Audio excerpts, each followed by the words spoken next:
think this is going to be somewhat of a Christmas week. I am going to be on holiday break starting Saturday, so actually maybe starting Friday. Probably starting Friday. I should just set that up for now. And have this go to the 28th, maybe back 29. But anyway, this week we got to do some fun stuff. We got to get stuff done. So I think what we'll do is Astrology Day tomorrow. I should set this up for Astrology Day as well. Like, this will be part 2.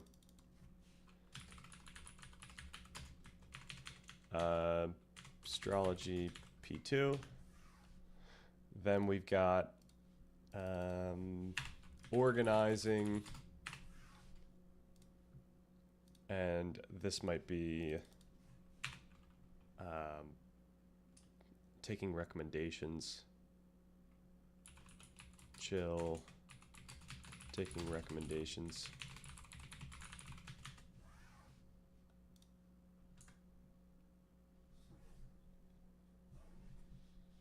Right? What do I usually just say taking recommendations? Okay. I'll do that. Okay, so today, I wanted to get started today so that I didn't have to move Astrology Day back. Last week I mentioned that I found something that resonates deeply with what we've been talking about for the past year and a half, specifically regarding our making sense of collective knowledge section.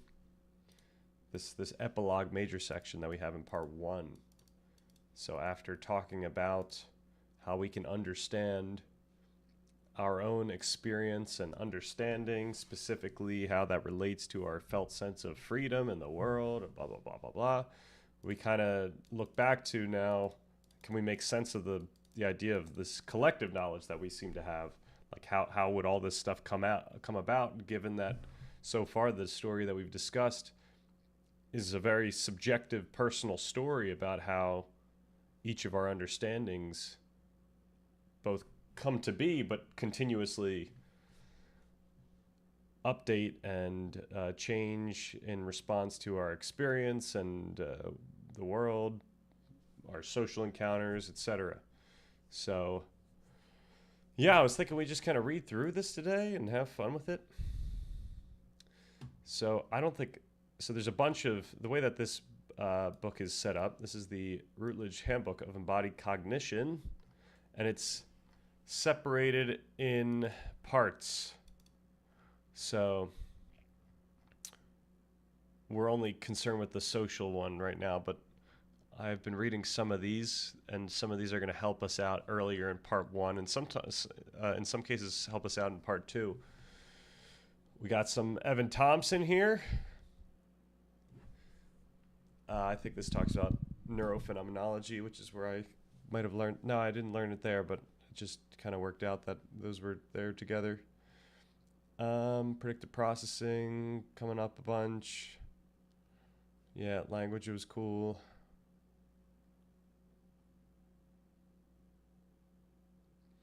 Reasoning and education. I think we'll need to look into this stuff perhaps for when we talk about learning.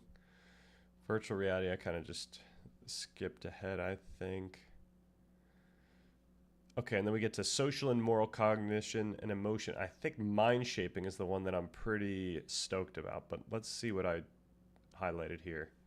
Because, anytime there was something that I thought was relatively important, I highlighted it. And if there's not much, then there's not much. And we just fly through it. Same with when we were reading through the neuroplasticity book last week. All right, so let's get to it. Social cognition is the ability to understand and interact with other agents. Traditionally, philosophers and psychologists have assumed that in order to understand and successfully interact with other people, we must have a theory of mind. In other words, a theory about how mental states such as beliefs, desires, and intentions inform behavior and how behavior affects mental states. There are 2 main competing accounts of theory of mind: theory and simulation theory. Theory holds that we explain and predict behavior by employing psychological theories about how mental states inform behavior. With our folk psychological theories, we infer from a target's behavior what his or her mental states probably are. From these inferences, plus these psychological principles in the theory connecting mental states to behavior, we predict the target's behavior. Now, in simulation theory, in contrast, holds that we explain and predict a target's behavior by using our own minds as a model. We imagine ourselves in the target situation and figure out what our mental states would be and how we would behave if we were in the target situation. We retrodictively simulate what the target's mental states could have been to cause the observed behavior. Then we take the target's mental states in the form of pretend beliefs and pretend desires as inputs, run them through our own decision-making mechanism, take the resulting conclusion, and attribute it to the target. So just intuitively, I think we kind of line up with this second one more so, where, you know, we never actually really know what's going on in someone else's head, and we kind of try to infer, but that inference is felt viscerally through our own models. So that, I guess that's the part that I guess, you know what, that touches on both. It's like inferring someone else's behavior in the moment without intentionally feeling like you are doing that, but doing it through your own models of how that would feel towards you or how you think that would feel towards others. But I think that this, if I recall, this article takes like a third approach, like an embodied cognition. All right, so TT contends that it is an information-rich theoretical process, whereas simulation theory maintains that it is an information-poor simulational process. Right, so this is almost like a very odd disagreement to have, given that you could consider that it's both. Like, what is information here? Like, I think it's a little more palatable to get the simulation here, but that doesn't mean that it's necessarily information poor, unless you're talking about information of what other people actually believe, which is, of course, impossible to actually feel for yourself. You can only assume that you know and feel like you know. Though proponents disagree about how theory of mind operates, they agree that social cognition requires theory of mind. There is an extensive empirical literature on theory of mind that aims at testing whether our theory of mind is theoretical or simulational in nature when children develop theory of mind, and whether our theory of mind concepts are innate or learned. All right, according to embodied cognition, the philosophical and empirical literature on theory of mind is misguided. Embodied cognition rejects the idea that social cognition requires theory of mind. It regards the intramural debate between theory and simulation theory as irrelevant, and it dismisses the empirical studies on theory of mind as ill-conceived and misleading. Embodied cognition provides a novel deflationary account of social cognition that does not depend on theory of mind. Okay. I forget how useful this reading through this was, but let's just follow the highlights. In the next two sections, I shall describe embodied cognition's alternative to theory of mind and discuss 3 challenges it faces. Okay. So primary intersubjectivity consists in informational sensitivity and appropriate responsiveness to specific features of one's environment. It does not, embodied cognition theorists argue, involve representing those features. Right, so this is in line with what we feel. Like, we only retrospectively make sense of what is happening here. We kind of engage with the world, and then some of the things that are particularly salient, that our attention lands on, that stuff comes into our minds as explicit or determinate meaning, like actual facts of what's happening, etc. It becomes theoretical in some sense. Yeah, that's what representing would be here. It simply requires certain practical abilities that have been shaped by selective pressures, for example, being sensitive to certain bodily cues and facial expressions, right? So we don't want to be too reductive about the nature here. There's also the nurture, the learned aspects. The development of secondary intersubjectivity occurs around age 1 and it is marked by a move from one-on-one immediate intersubjectivity to contexts of shared attention. In addition to tracking eye movement, detecting intentional behavior, and reading emotions, with the development of secondary intersubjectivity, the child develops the capacity to communicate with others about objects and events in the environment. The child's interactions with caretakers begin to have reference to the things in their environment. At this stage, the child learns to follow gazes, point, and communicate with others about objects of shared attention. With secondary intersubjectivity, the child's capacity for social understanding is further developed. But according to embodied cognition, this understanding is still non-mentalistic.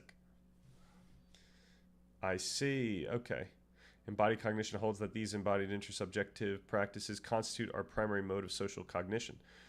Daniel Hutto claims our primary worldly engagements are non-representational and do not take the form of intellectual activity.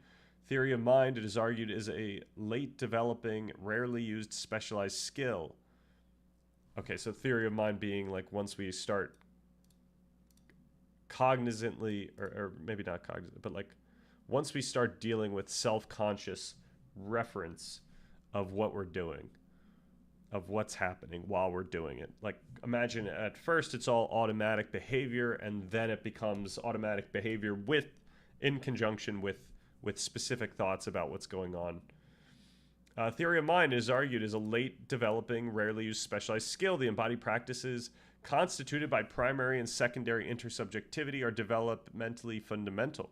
That is, in order to develop the capacity to have beliefs about others' mental states, one must first have a grasp of these basic embodied practices, right? Like you're already engaging in the automatic behaviors before you can start engaging in the specific theoretical behavior.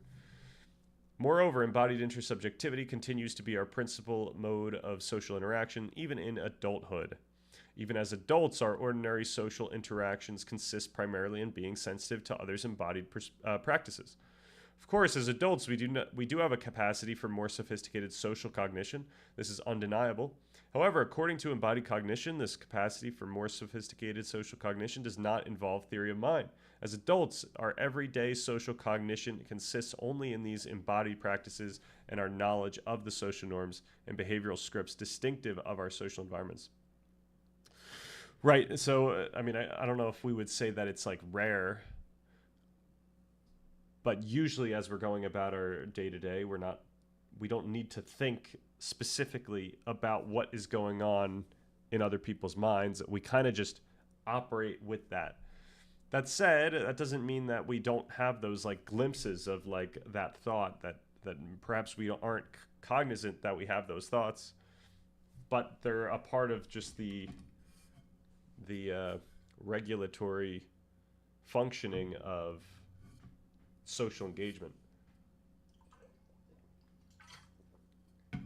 As we're trying to align with what other people are thinking and saying. So this is a little too constrictive or restrictive for me, I think. Daniel Hutto's narrative practice hypothesis is an embodied cognition-inspired account of how children develop knowledge of social norms and behavioral practices. It is not the only possible embodied cognition account of sophisticated social cognition, but it is a particularly well-developed account. NPH holds that the source of our capacity for sophisticated social cognition is direct encounters with folk psychological narratives, stories that exemplify the forms and norms of social interactions. So this is very Jordan Peterson-like, I guess Jung-like, where we're starting to internalize social norms via stories that encapsulate certain moral norms. Stories like Little Red Riding Hood and Goldilocks and the Three Bears are paradigmatically folk psychological narratives.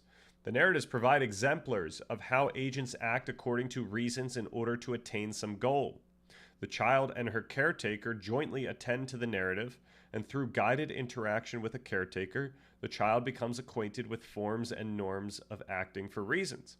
And, sometimes the caretaker adds extra information, like facial expressions or a reaction to what is happening in the book. On this view, developing sophisticated... Now, I wouldn't say that all of these norms are coming from these books, but this is like a primary area. So, I don't know why we would just say it's from these narratives, but yo, what's good, Onion Helmet? How's it going? What's poppin'? We're talking about social cognition today. Fun stuff. This chapter is not the one I'm super stoked about, but the next chapter is. So we'll get there. On this view, developing sophisticated social cognition consists in learning how to understand and provide reasons for actions. So this is what I've been harping on all this entire time as well. But I go a little bit farther and I say, like, literally all our cognition of what we believe to be true and what we are doing and how we feel, etc. All of this is downstream from learning how to understand and provide reasons for actions. MPH is meant to be completely independent from theory of mind. Understanding the ways in which agents act for reasons does not consist in, nor does it depend upon attributing beliefs and desires to an agent in order to explain and predict the agent's behavior. Thus, our sophisticated capacity for social cognition does not consist in or depend on theory of mind.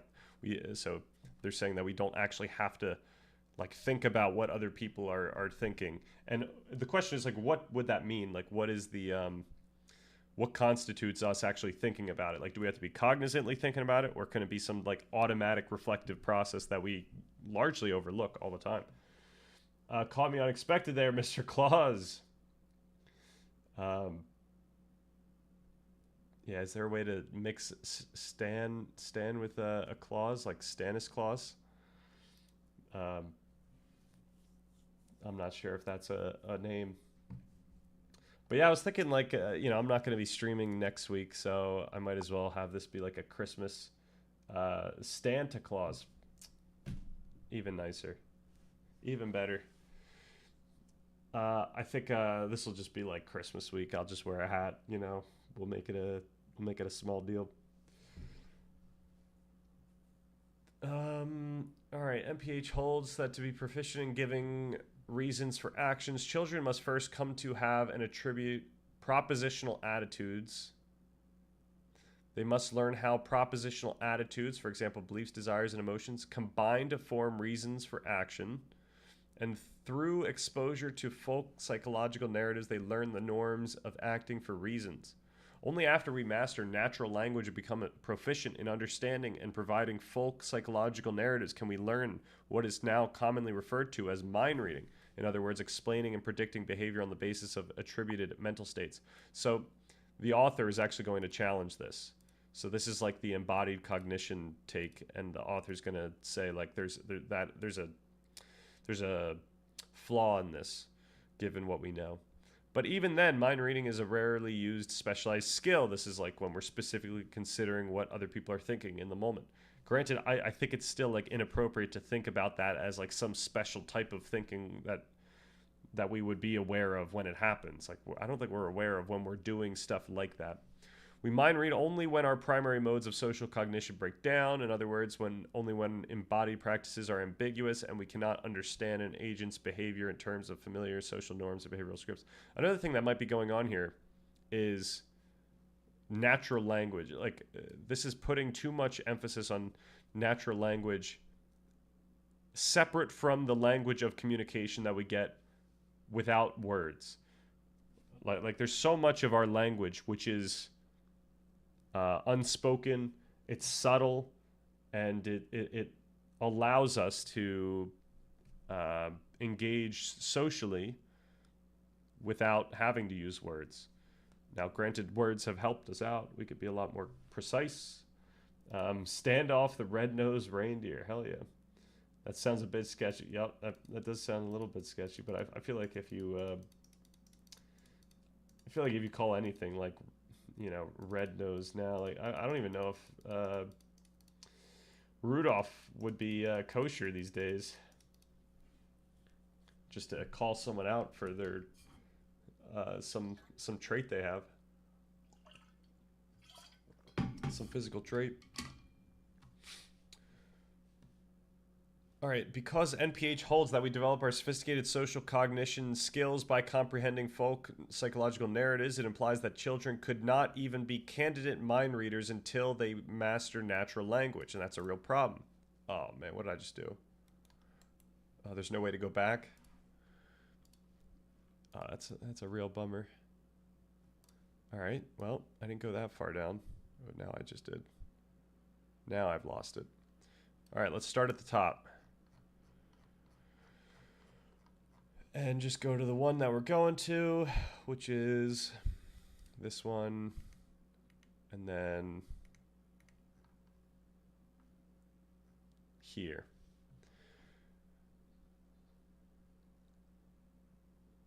Thus, there is a chasm between the proverbial social cognition of infants and that of older children and adults, if it's necessary that they master natural language. On this view, only those who have mastered language and encountered folk psychological narratives are capable of mind reading. Non-linguistic and pre-linguistic beings' understanding of others is limited to non-propositional, non-representational, and non-mental understanding. Although NPH is not the only option for embodied cognition, many embodied cognition theorists accept the idea that children are not capable of mind reading until after they master natural language. All right.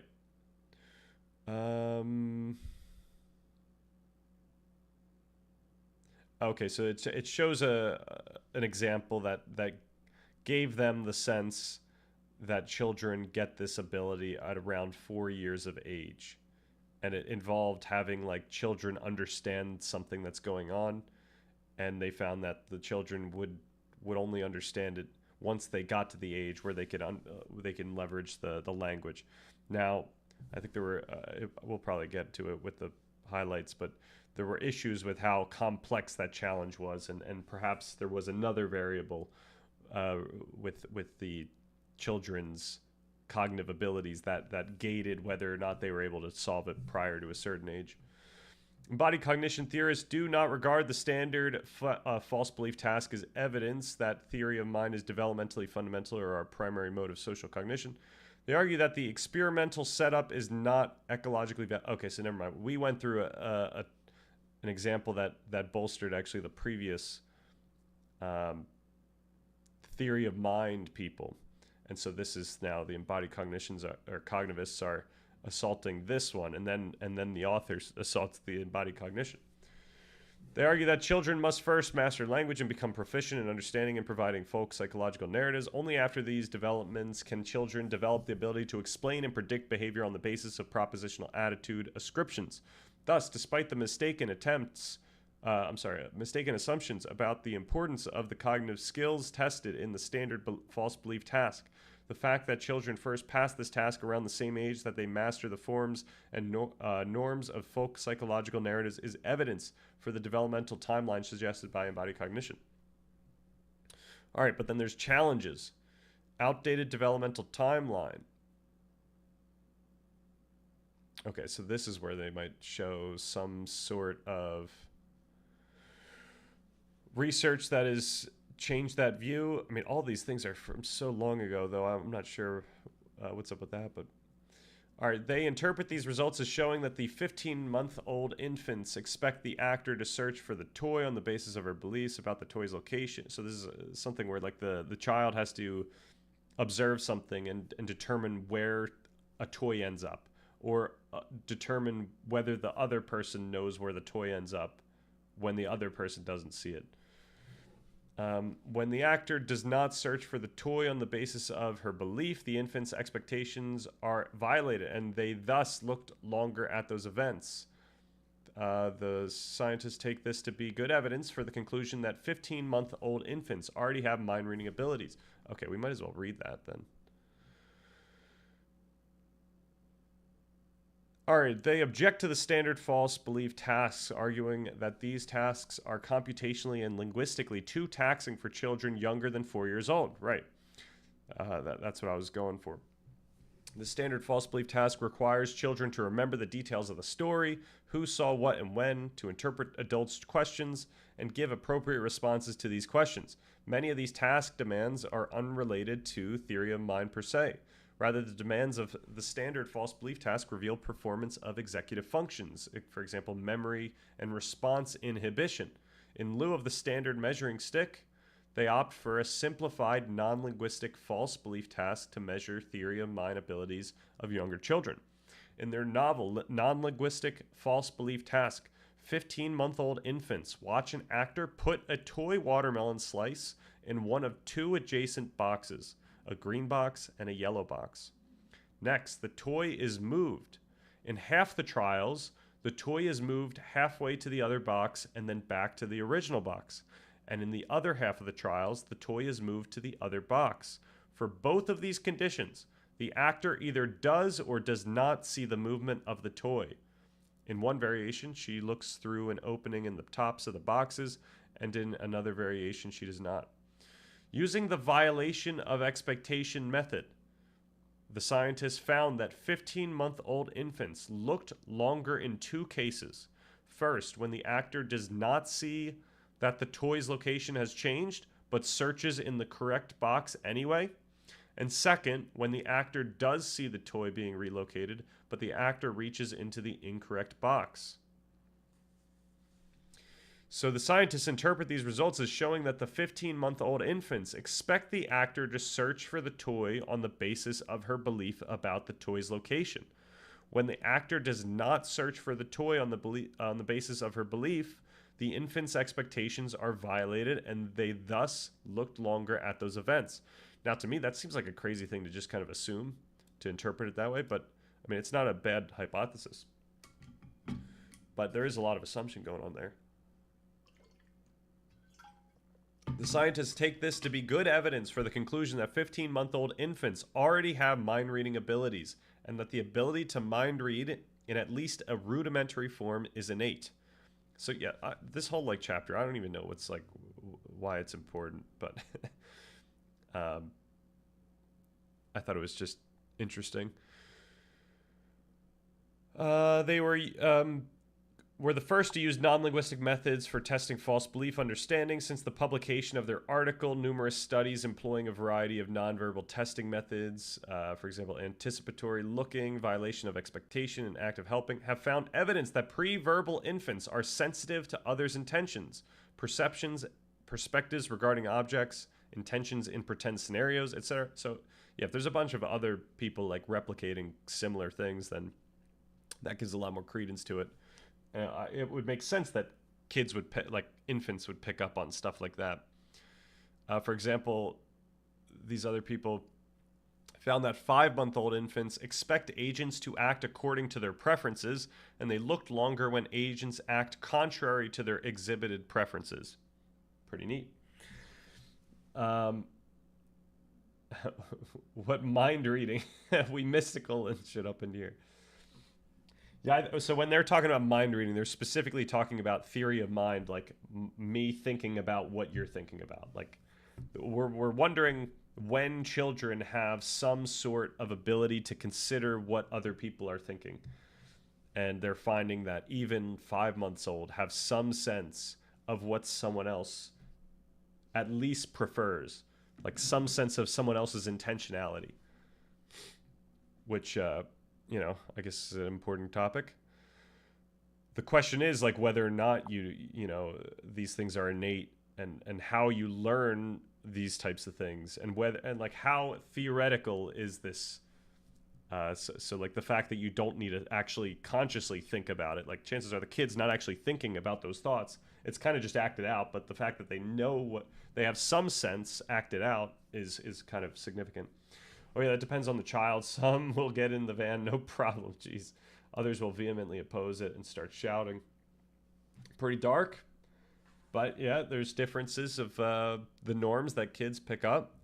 These different looking patterns indicate that infants do not merely form associations, but consider at the very least the motivational and reality incongruent informational states that underlie agents' actions. Okay. This study and dozens others like it purport to show that children are sensitive to others' mental states long before they can pass the standard false belief task. The standard false belief task, it is argued, tests for children's ability to express linguistically what they are capable of understanding long before age 4. Right, okay.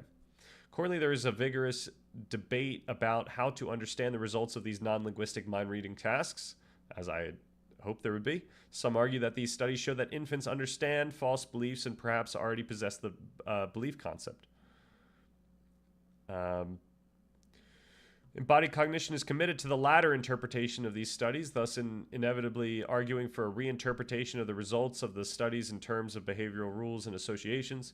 Unfortunately, however, embodied cognition theorists do not provide such a reinterpretation. They mostly ignore these findings because they regard them as tainted by the presupposition that mind reading is a fundamental part of our ordinary social cognitive interactions. This is unfortunate for 2 reasons.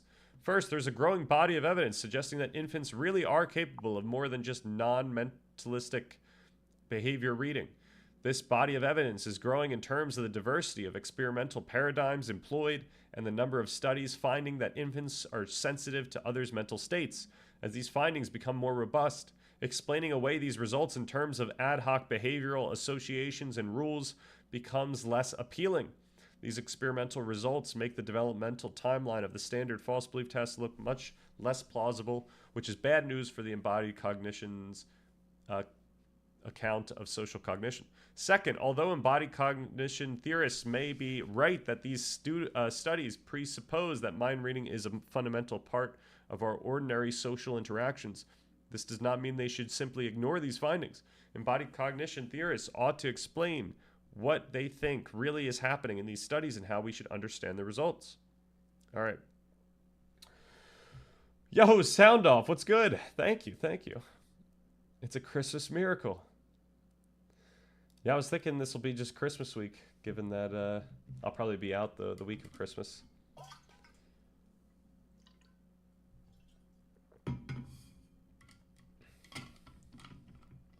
But I will probably be chilling in the Discord in like an hour and a half, if you're still chilling. All right, so that was the first of the issues, I guess, that the author had with the embodied cognition theory. The cognitive gap. Suppose that embodied cognition's developmental timeline is correct, and we can explain adequately all of the results of the new wave non-linguistic mind reading tests, blah, blah, blah. If this is the case, then infants and young children do not, indeed cannot, explain and predict behavior on the basis of mental state attributions. What the author is calling for is then there would be a cognitive gap between the social cognition capacities of pre-verbal children and the social cognitive capacities of older children and adults. Even if mind reading is rare for older children and adults, embodied cognition needs an account of how we develop the capacity for mind reading from purely non-mentalistic embodied cues. And I guess they don't provide that. I think we'll have to dive into this stuff, especially when we talk about like social dynamics in part 2. But a lot of this is predictive processing with the specific social dynamics of as we mentioned in the document, of like acceptance and social hierarchy and just following norms and all that kind of stuff. Ethics of damaging chimneys worldwide to deliver gifts to children that have been deemed worthy by your mind's eye. Also sounds good. True. That is actually, you know what? That's a good point. We should get on Santa's case on that one. That's that would be so funny to try to like cancel Santa Claus. I think that would be just a decent meme, though I would be very concerned that a lot of people in this country would then just say like, oh, this is actually happening. They really want to do this. And that'll be like another thing that just beats out actual issues, which would be a bummer. All right. I lost my spot again because the Edge reader is not great. There's no back. Unless I just haven't found it. So I was at the second... I was at... Okay, but then there was the neglect of offline processes. So embodied cognition, it focuses exclusively on the role of online processes in social cognition. They are the cognitive processes that involve responding directly to rather than representing features of the environment. Right, and okay, embodied cognition theorists allege that theory of mind accounts are guilty of neglecting the role of online processes and focusing exclusively on offline processes. In contrast to online processes, offline processes involve internal representations, which are not bound to the current features of the agent's body or her environment. For example, propositional attitude descriptions. So, yeah, the issue is that the embodied cognition theorists neglect the offline processes. So, I mean, this is all stuff that we kind of hold. The issue with like embodied cognition in general is that it's such a large category of different beliefs that we can't say that we're like fundamentally embodied cognition proponents in like the sense that we're like beholden to some set of norms. It's just that our view in the document is very close to embodied cognition views, in that we're taking seriously our automatic behaviors as it relates to how we're like engaging with the world around us. It's not all just mentalistic. We're just like intentionally imagining everything that we want to do, and then we do it. Me tripping over the Christmas tree and crashing into the fireplace while downstairs eating the cookies and milk that I left. Well, hopefully it goes better than that. Hopefully you turn on the lights. It sounds like you just didn't turn on the lights. You did it all going blind.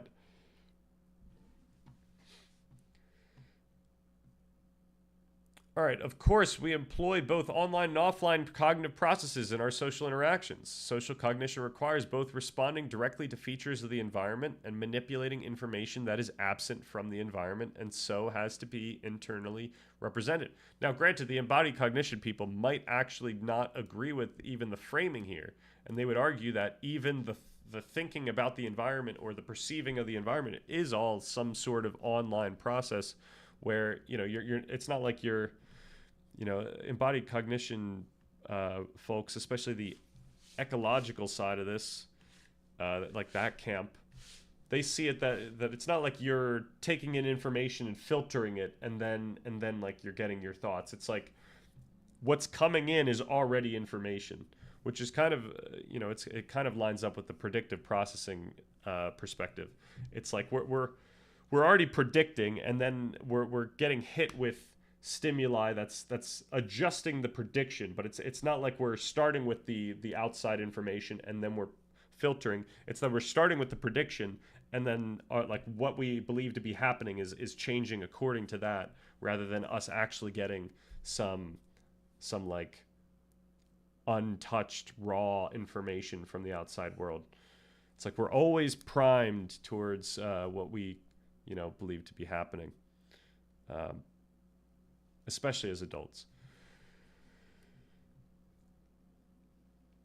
Okay, embodied cognition theorists do not deny this. They do not regard offline cognitive processes as impossible. They simply regard them as relatively unimportant. And this is a mistake. In many cases, it is beneficial to withdraw from the immediate surroundings so as not to automatically act upon particular affordances.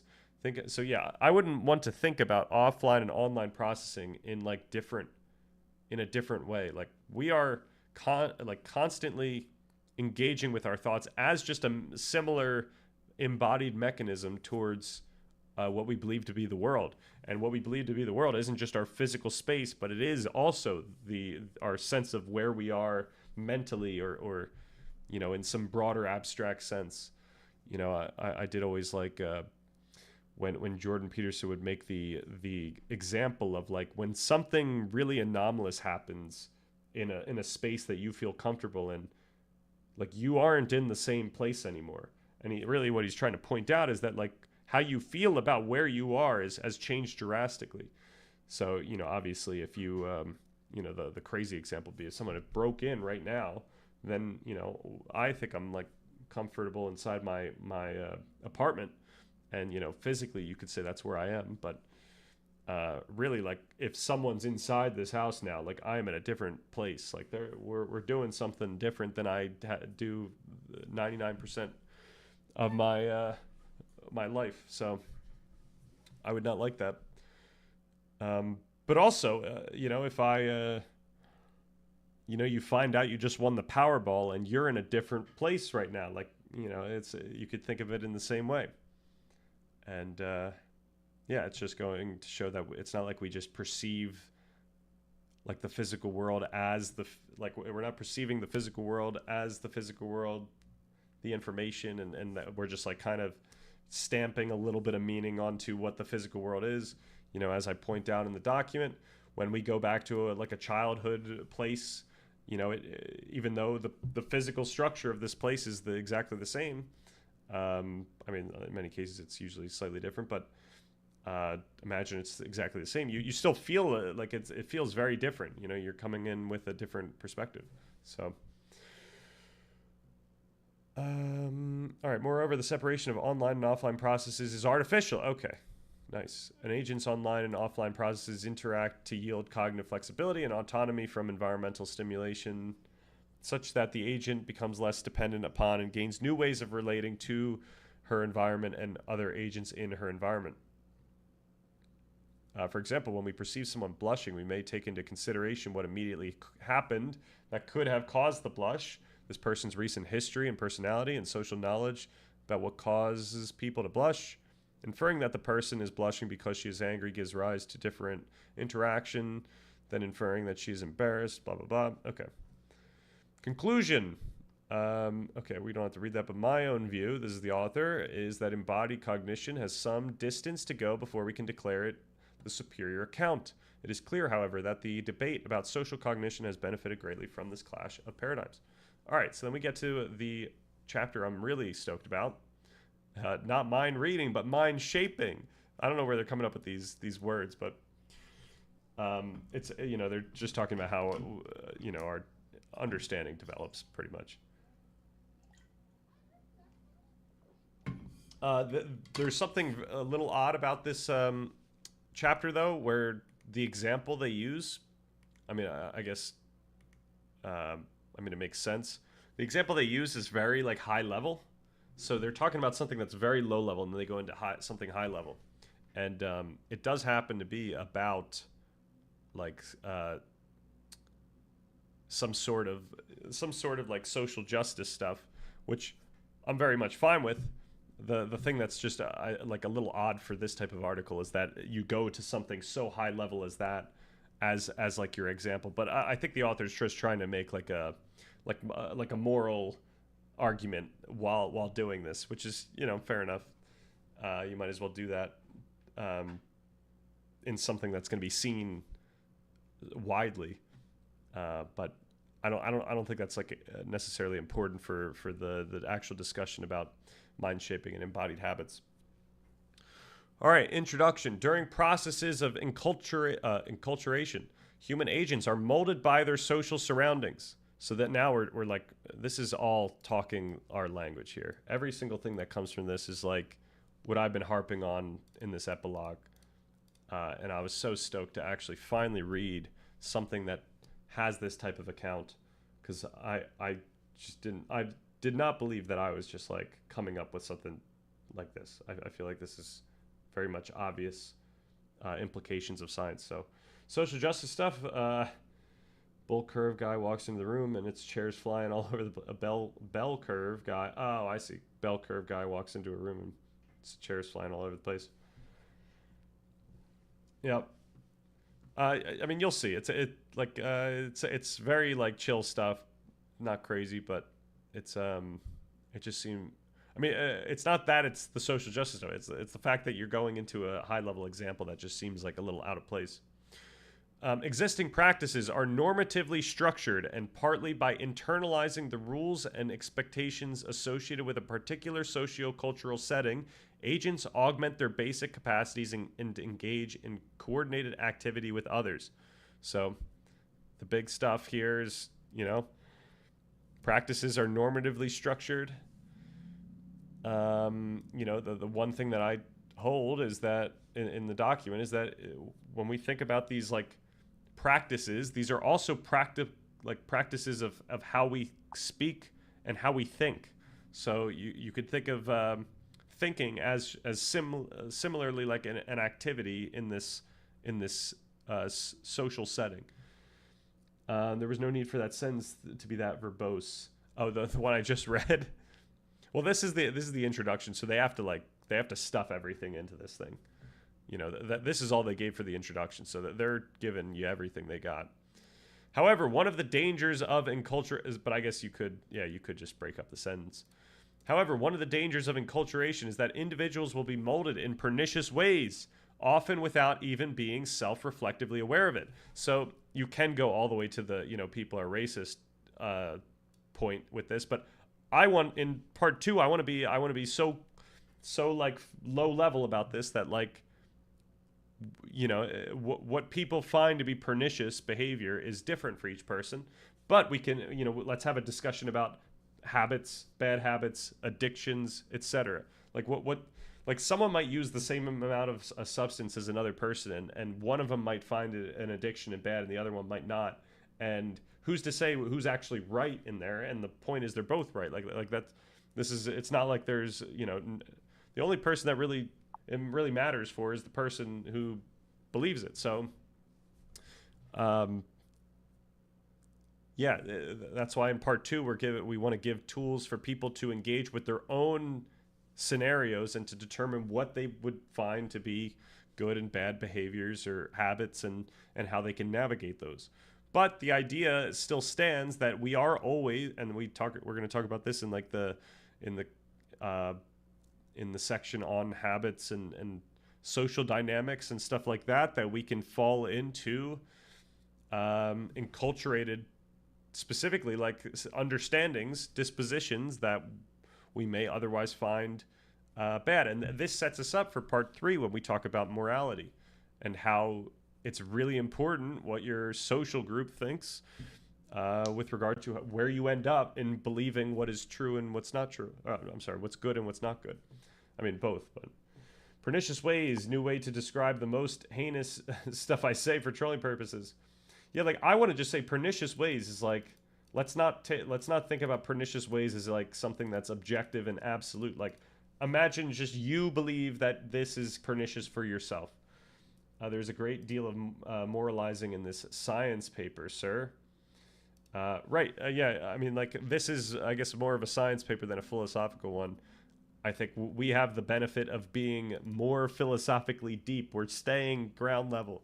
That, like, the whole goal of part 1 of this document, and all the parts probably, is to be at the bottom level of the discussion, so that if someone does start doing this type of talking in this way, that we actually have a leg up in being able to explain why they might be slightly inappropriate about the way that they're talking about this stuff. But this may lead them to participate readily in oppressive patterns of thought and action. So once again, this could still be very fundamental level. Like, imagine just having toxic thoughts about yourself. Like that, we could say that's oppressive patterns of thought and action. Even when doing so is in tension with their broader interests or desires, right? That we could still stay lower level. The fact that human agents sometimes participate so naturally in oppressive practices suggests that there is a built-in normative stickiness to establish cultural routines. Resulting habits often become a matter of common sense for those inhabiting a particular social setting, right? So, like, this is pointing out that what we end up believing to be common sense or true and obviously true is very much affected by our social settings. Still, although individuals are mind-shaped by their social environment, they remain active agents who are capable of resistance, right? So this is the story of part 2. It's like we can do something about... we can do something right now that will affect these habits going into the future. I argue that the enactivist notion of embodied habit, so the enactivists are, I guess, like a different branch than the embodied cognition people, even though they're all like intermingling. It's like part of the four E's. It's like extended, inactive, embodied, and I forget the other. Okay. If the German people had the Stanrichton public document, history would have been probably the same. Yo, Adam tuned in.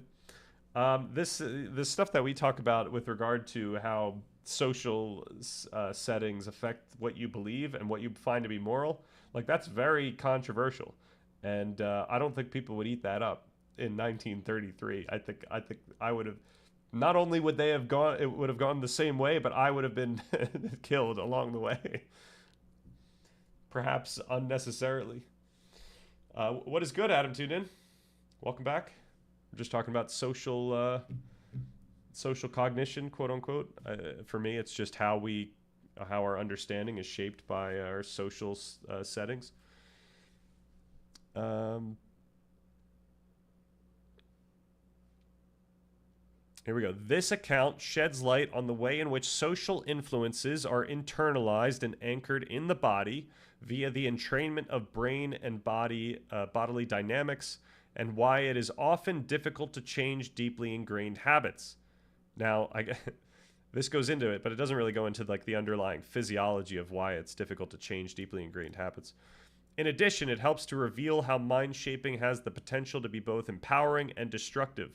Right, this is another thing we're taking in part 2. Like, we want to build habits that will make, not only like just help us like generally, but like we want to build habits that make it easier for us to do our goals going into the future. Like, what would those be? And yeah, that's a topic of part 2. To illustrate and support these ideas, I discuss the case of language use and consider how it can play a role in contributing to. So this is where it adds in like the really high level stuff. Contributing to racist habits or positive transformation. So, I mean, like the jump of like abstraction is very high. So, we probably didn't have to jump that high, but, it's really fun. It doesn't actually take away from the ideas of this chapter. I'm actually still pretty stoked about it. Whoa, hey, yo, Filcher, what's good? I'm here too, by the way. Just lurking. Hell yeah.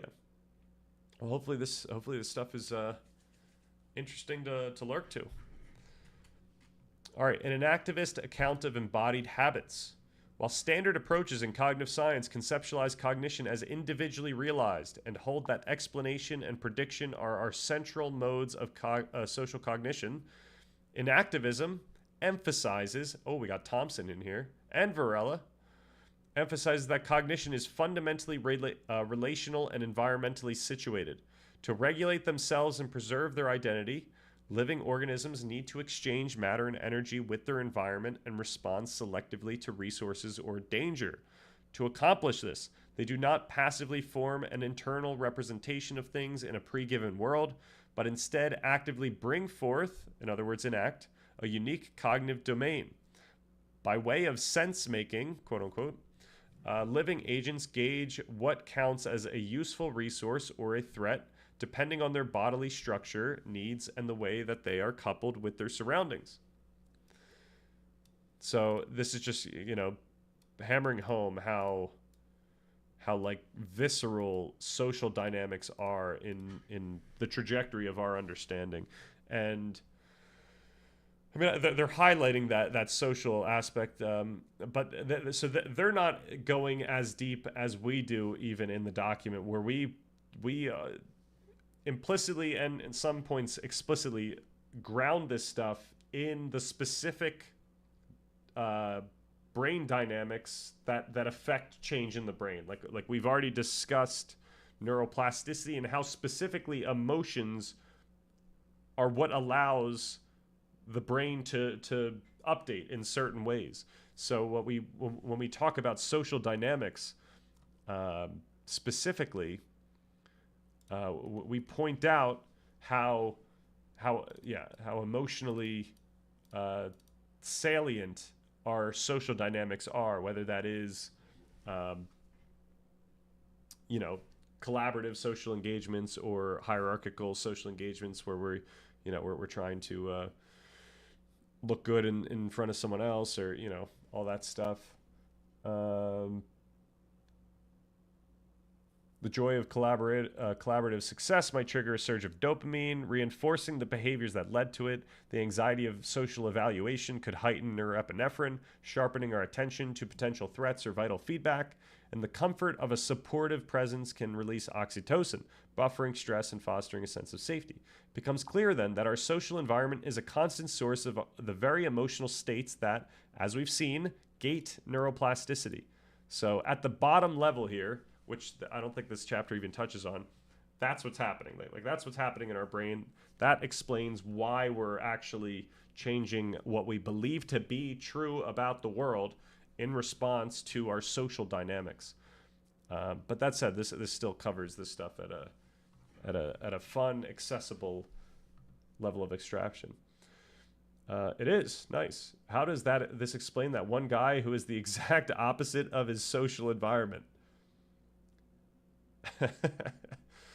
Well, like there's still this concept of being socialized, and there's a lot of research on by what age you have to be socialized by. That's pretty. Oh, do we even go into that? Actually, we have to go into that for part 2 when we talk about our personal context. Ooh, this is just rough stuff, though.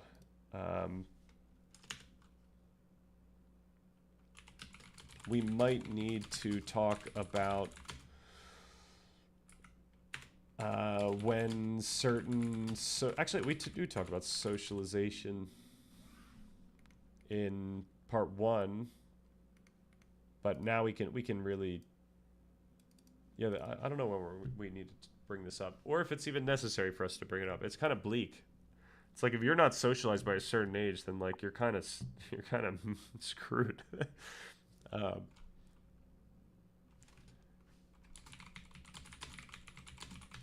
But then there's also people are just more prone to antisocial behavior.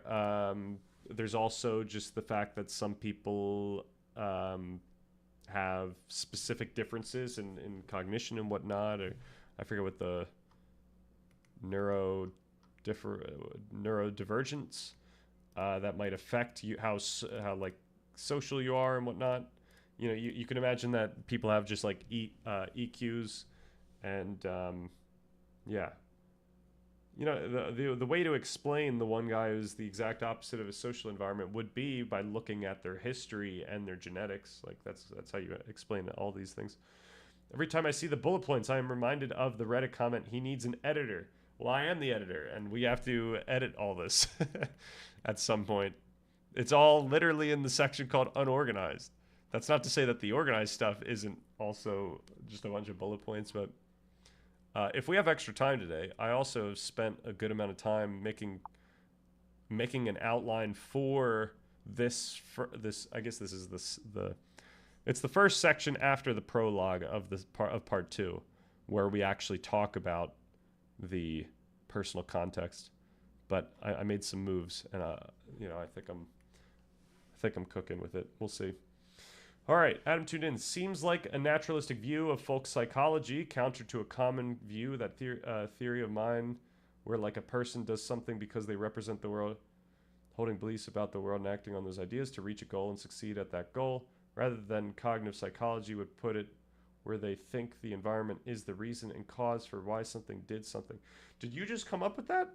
Did you just write that out? Because we literally just read the chapter prior to this one literally just touched on that entire discussion.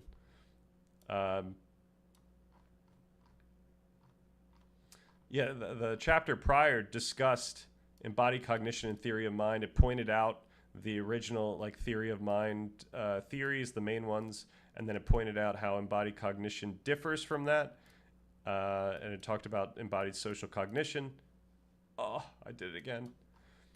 I think I could just do this. And then it went through the challenges for the embodied cognition approach. And there were challenges that I felt were salient that the author mentioned. And yeah, I mean, it almost seems like this discussion is not incredibly important. It's almost a semantic discussion of how we should frame what's happening. I just got here, so yes, I wrote it nice. Okay, I'll have I'll read the chapter above. Do I have the link? This is all in the Routledge Handbook of Embodied Cognition. There are ways to find this. I don't know if you could just find like a chapter. Also, I mean, you literally explained it, so I don't think you even have to read that section. I think you literally just gave us the summary of that section, of that chapter. So I think you're fine. I don't think it's a big deal. I think you're already on top of it.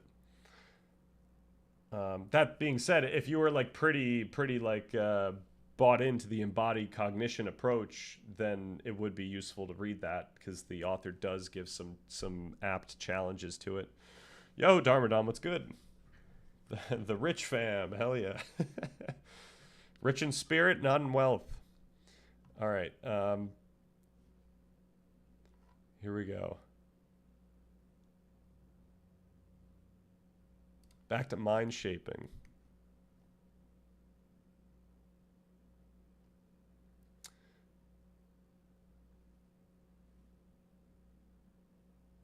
Okay, yeah, so what Thompson was saying, though, was akin to the theory of mind as well, talking about how these things go down. Among complex human animals with sophisticated nervous systems, engagement with the environment takes on an especially sophisticated form. Objects of desire and need that are placed at a distance in space and time are conceptualized as goals. And this obviously this doesn't mean like physical objects necessarily. It's just, what we're literally, you could describe this as what our focus ends up on, whether that's through top-down attention or bottom-up attention. Pursuit of these goals requires the agents execute coordinated movement sequences and be selectively attuned to relevant aspects of their surroundings. So movement sequences, you could include thought sequences. Like there's just sequences of regulatory behavior that are happening. You could think about the entire body as just operating under procedures. It's procedural, except keeping in mind that the procedures are updating constantly, whether it's because of certain cells in like our body just dying and muscles are growing or not. But also, especially in the brain, there's so much stuff happening that is affecting the thoughts, that like the thought procedures that are affecting everything else that's happening in the system. So, am I leaking something with that file name in your URL? Oh, I guess I am. Thank you. This is my Catholic government name. So. Thank you very much. But I think that's fine. I don't think it's going to be a huge deal. I really just wanted to keep that separate, just so that if we ever, blow up, there's some sort of his name, some sort of buffer between, people and doxing me, and hopefully that nothing happens to my family or myself, but. I think we're chill right now. I will need to be much more adamant about that in the future, and thank you for putting me on. But I should probably I don't know, get a separate account on the PC, and yeah, go with that. So just in case you're concerned, it's the standard path to a Windows users folder on a local machine, not a problem. Or is not leaking anything. Any resistance will be swiftly put down. All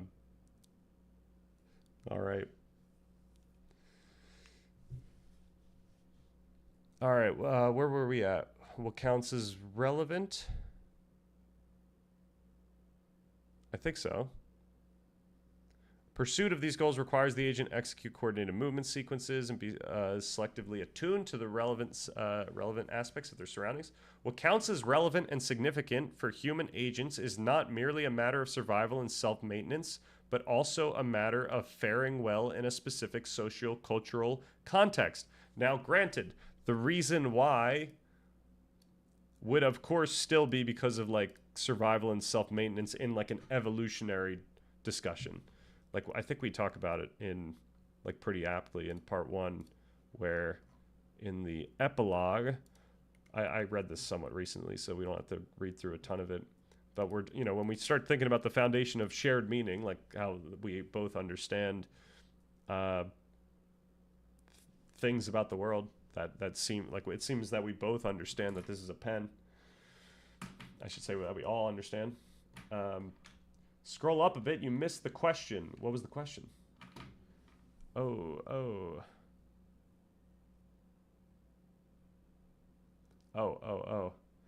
It's always said that children, especially boys, without a father figure struggle with socialization. What's the official Stan Richardson opinion on this? It would, I mean, from what I know, that sounds right. I mean, what the opinion would be, let's look at the literature, and whatever the literature says, we have to say that's what the literature says. And because we are beholden to the literature, which can update, we will, you know, behave as if that's, you know, quote unquote true in some sense. But yeah, thank you for pointing that out.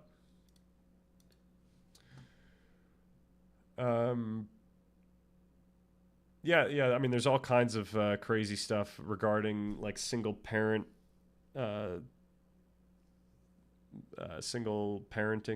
I guess, yeah, single parent parenting.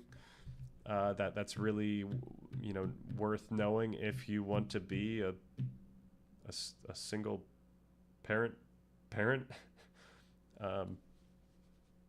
Yeah. Unfortunately, if the literature says something that's controversial, we still have to, like, you know, we have to acknowledge it.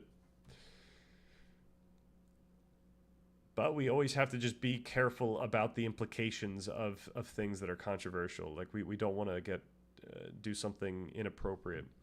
So, as perception and action continuously unfold in an interplay between their living body and their environment, agents develop a concerned point of view and begin to exhibit recurring patterns of bodily expressivity and response. Okay, yes. So one of the things I want to do is like find some of these references, because this is so like close to what we discuss. I probably should just find who else is talking about this stuff.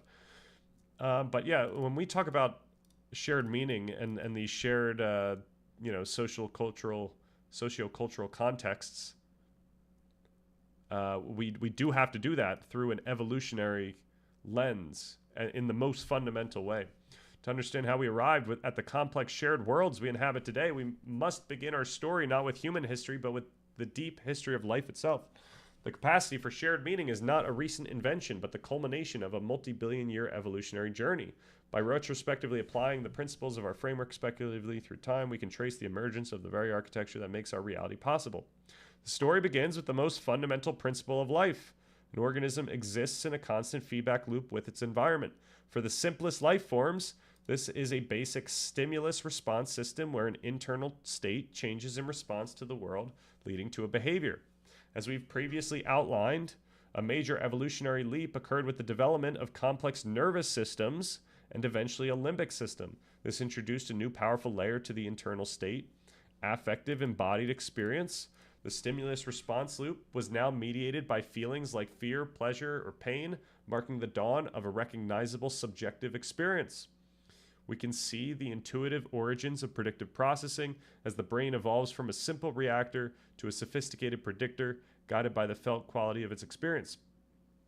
Now, we might, like, it's somewhat unclear when like predictive processing becomes the way that we should interpret like what's happening in a brain that just has a limbic system versus like the more human brain. Because finally, the massive expansion of the prefrontal cortex marked the key biological differentiator for for the human lineage. This development provided the capacity for unprecedented levels of abstraction, long-term planning, self-reflection, and complex symbolic processing. Blah, blah, blah. Yeah, social coordination was inextricably connected to this entire development. We can most appropriately think about language here not simply as words, but most abstractly as any communally developed stimulus response system. You know what? I should say communication. Why do I say language here? Do we say language?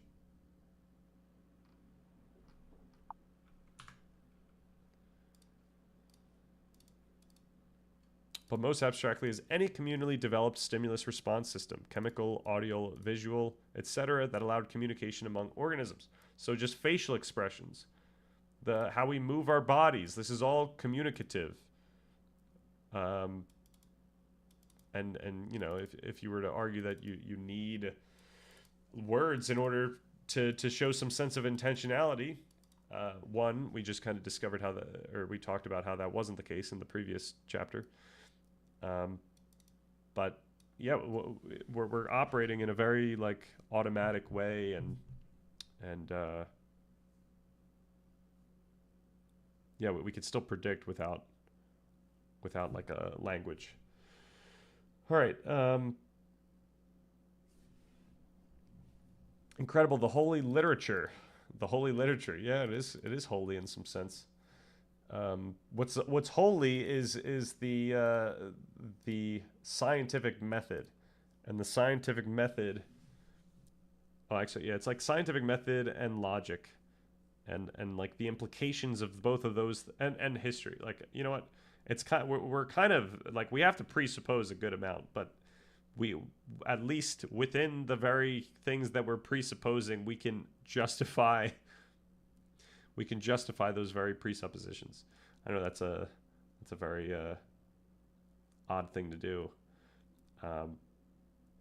You know, the semantic nihilist, or the epistemological nihilist will point out how difficult what we're actually doing is, or how faulty what we're doing is. And yeah, at some point we are just leveraging our shared intuitions about science and logic.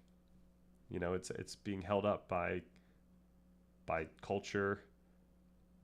Yeah, literally just by culture, like, which is acted out and subtly changing over time. So it is precarious. The U.S. Census estimates that 33% of children grow up without their biological father. I don't think they're reading the literature. Why wouldn't they be reading the literature? The Stanford Public Document 1 will be defining document of the decade for at least 33% of the U.S. populace.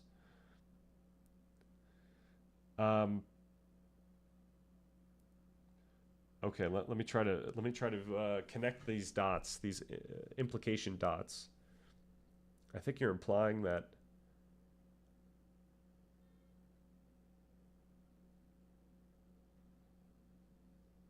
actually, no, I don't know how to connect these implications.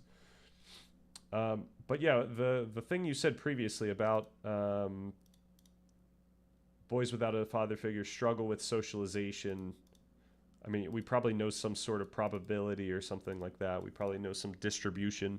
So therefore, you know, like we don't know that someone's definitely going to be in a certain situation. And we should always look to like what we can do in certain situations, given what we know about the distribution of outcomes. Like, you know, if you were a single parent, is it just called a single parent? Then you might want to incorporate, like, first of all, what I would do if I was in that situation is look up what I should do. And chances are it would involve me getting other parental figures into the mix, at least as just other mechanisms to socialize, just as father figures, or as just people with, you know, literally maybe even just find people that the kid can like watch that might, I know it's terrible, but like to like fill in some of that space. I don't know if that there's any literature on that, but I would look it up. I would try to figure out if that's viable. The point is, everyone has three dads. Get everyone three dads. You said that there was important literature that one could read if they were going to be a single parent. I'd assume a large number of children in that 33% are in single parent households. Right? Yeah, I mean, it's tough. Like, first of all, the literature on this stuff, when I say the literature, like I'm talking about probably books that cover these topics, like nonfiction books that cover these topics that are comprehensive, and that's just not gonna, like that's not accessible for everyone. So hopefully then there's like videos where people make this stuff more accessible for people, for future single parents. Like, that would be a nice thing that someone could do. Content creator, maybe that's our end game. Yeah, no, things are just tough. Reality's tough. Uni-parent, yes, uni-parenting. Why not 4? Just let the village raise the child like it's 1930 before the FDR reforms. Yeah, perhaps. One of these chapters was talking about how, was once again talking about the difference between Eastern and Western cultures, and talked about how in some Eastern cultures, like the kid literally for a lot of the day is around a bunch of people in the community, like a bunch of parents in the community, rather than just around its parent, like we know kids to be here. Of course, then there's also childcare and whatnot that allows that same thing, which also could be very beneficial. You get socialized by more people. But yeah, there's a lot of stuff on socialization that I remember Jordan Peterson at least talking about, where like parents socialize until like the age of 2 maybe, and then other kids socialize the kid. And then then there was that thing where it's like then the kid needs to be socialized by the age of, I don't remember what it was. I'm not even going to try to guess, but yeah, just a bunch of stuff, bunch of random stuff that if I was having a kid, I would probably try to learn really quickly. Just let the village raise the child like it's 1930. Okay. Will you be going through every chapter in this book? I found the text, by the way. I will not be going through every chapter in this book. A lot of these chapters I'm going to use as references for stuff we've already talked about in the document, given that we do cover like embodied cognition as a topic, and we go into a lot of the topics. But I didn't even find all the chapters even worth like reading. Like I kind of, for some of them, I read the intro and then I was like, should I read this? And then I skimmed it a little bit and I was like, nah. But I do have a lot of these chapters with highlights, and I'm going to have to go through and figure out what we want to use for each one. Yeah, you know what? Let's get a separate thing going here. I could just give you a view of what I found to be particularly interesting. I forget where we do this though. Was it the embodied cognition section? This is supposed to be, no, it's supposed to be the one prior to this. Homeostasis and embodied cognition. Then we've got this Routledge handbook chapters. Chapter 1 frames the different E approaches: inactive, extended, embedded, that make up the diverse family. On affordances, number 2, this chapter is dedicated to the Gibsonian framework, where the concept of affordances originates. Embedded and situated cognition. I have notes on this chapter on perception and affordances, so we do talk about affordances in like a way where, like, affordances is such an easy topic to bridge existential phenomenological philosophy with our cognitive science. So that's great. On inactivism and homeostasis, this book covers autopoiesis and the deep continuity between life, homeostatic regulation, and mind. So this is great. This is, we've already talked about homeostasis from the Damasio point of view, and now we get to mix that in with this type of discussion. I don't know if I'm going to be using that though. I guess I didn't. I forget what I was going for with the bolding here. I think I bolded ones that I was particularly stoked about. 14 on situated cognition and Hill looks steeper. So this chapter reviews the action-specific perception literature, prominently featuring Dennis Proffitt's, that's a cool last name, famous study on Hill slant perception and energy effort. So we talk about this in the document, so I'll probably leverage that. 15 on body relativity, embodied nature of meaning. On abstract thought and metaphors, specifically discusses how abstract concepts are grounded in sensory motor systems. So we're always looking for more neural correlates regarding this stuff, but you know, there are some. On neural simulation and motor errors. Okay, so I don't think I've gotten there yet, but I did write down what is happening in the chapter. Like I'm just reading this before I go to bed every night. But this is, I do need to put the ones that I haven't talked about yet, which are going to be the social ones. Like 29, I'm definitely going to include in here because I thought this one was a banger. But yeah, it's been pretty good. It's you know, it seems to be a pretty comprehensive look at a lot of embodied cognition topics. So if you're interested in embodied cognition, it would be great. It bought the text for $120 just for you. Nice, hell yeah. First highlighted paragraph in the Maiz article, Among Complex Human Animals, harkens back to the great study about those little spiders hunting flies with experimenters changing the number of flies once out of sight. Whoa.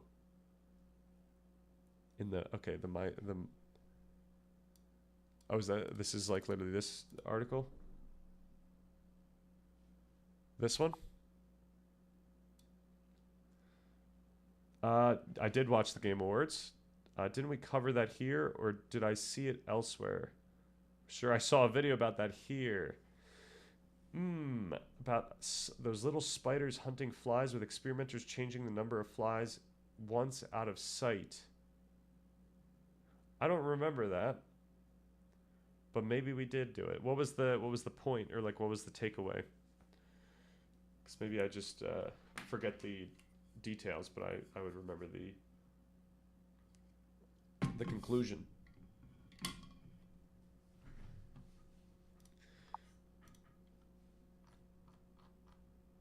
Little transparent baby spiders. You could see their eyes through their transparent heads shivering during REM sleep. Yeah, we definitely didn't see that here because I'm not a huge fan of spiders, so I think I would have had a visceral reaction to that and probably would have remembered it because of that.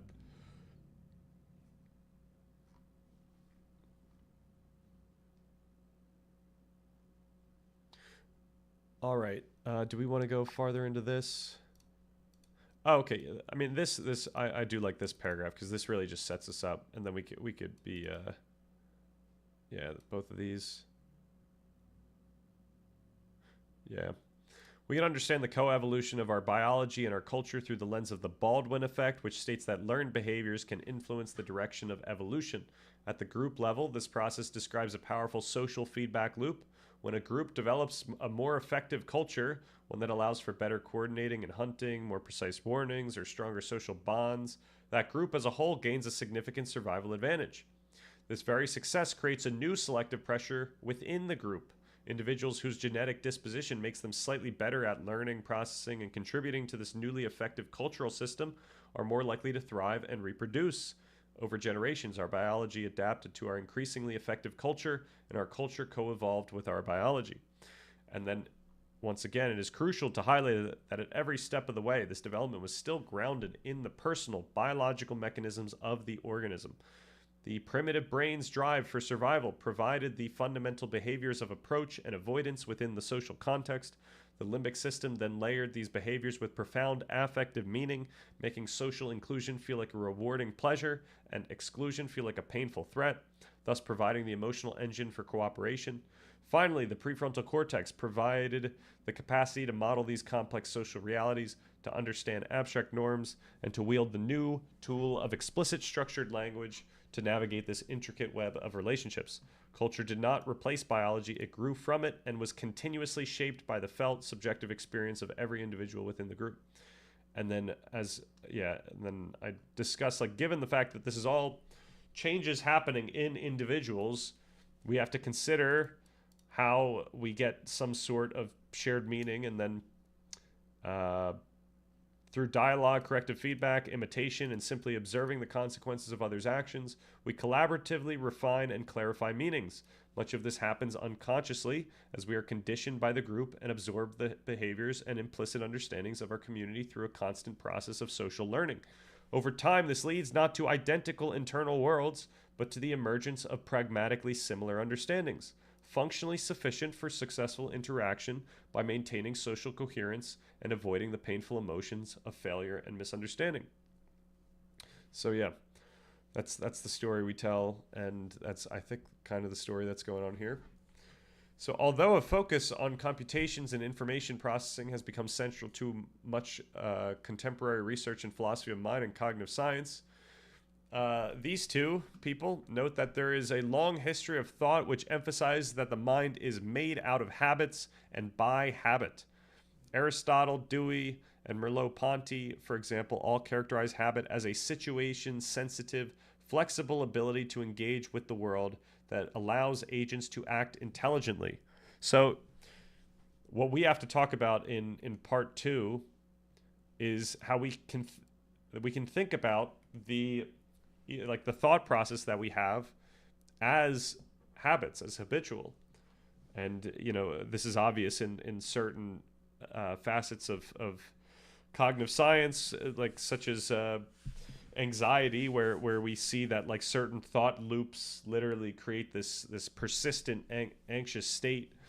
But you could think about this, given any type of thoughts that we have, and this becomes really pronounced when you start mindful meditation, and you just start seeing that your brain is just kind of throwing stuff at you. And when you're like doing something that you do all the time, notice the types of thoughts that your brain's just kind of putting yourself through, and you can intuitively notice the automatic nature of this. And given that our thoughts can be quite habitual, and we can start considering what types of habitual thoughts we would like to have, and which ones we would not like to have that we might notice. And that's a lot of part 2's discussion in this early major section that we have. All right.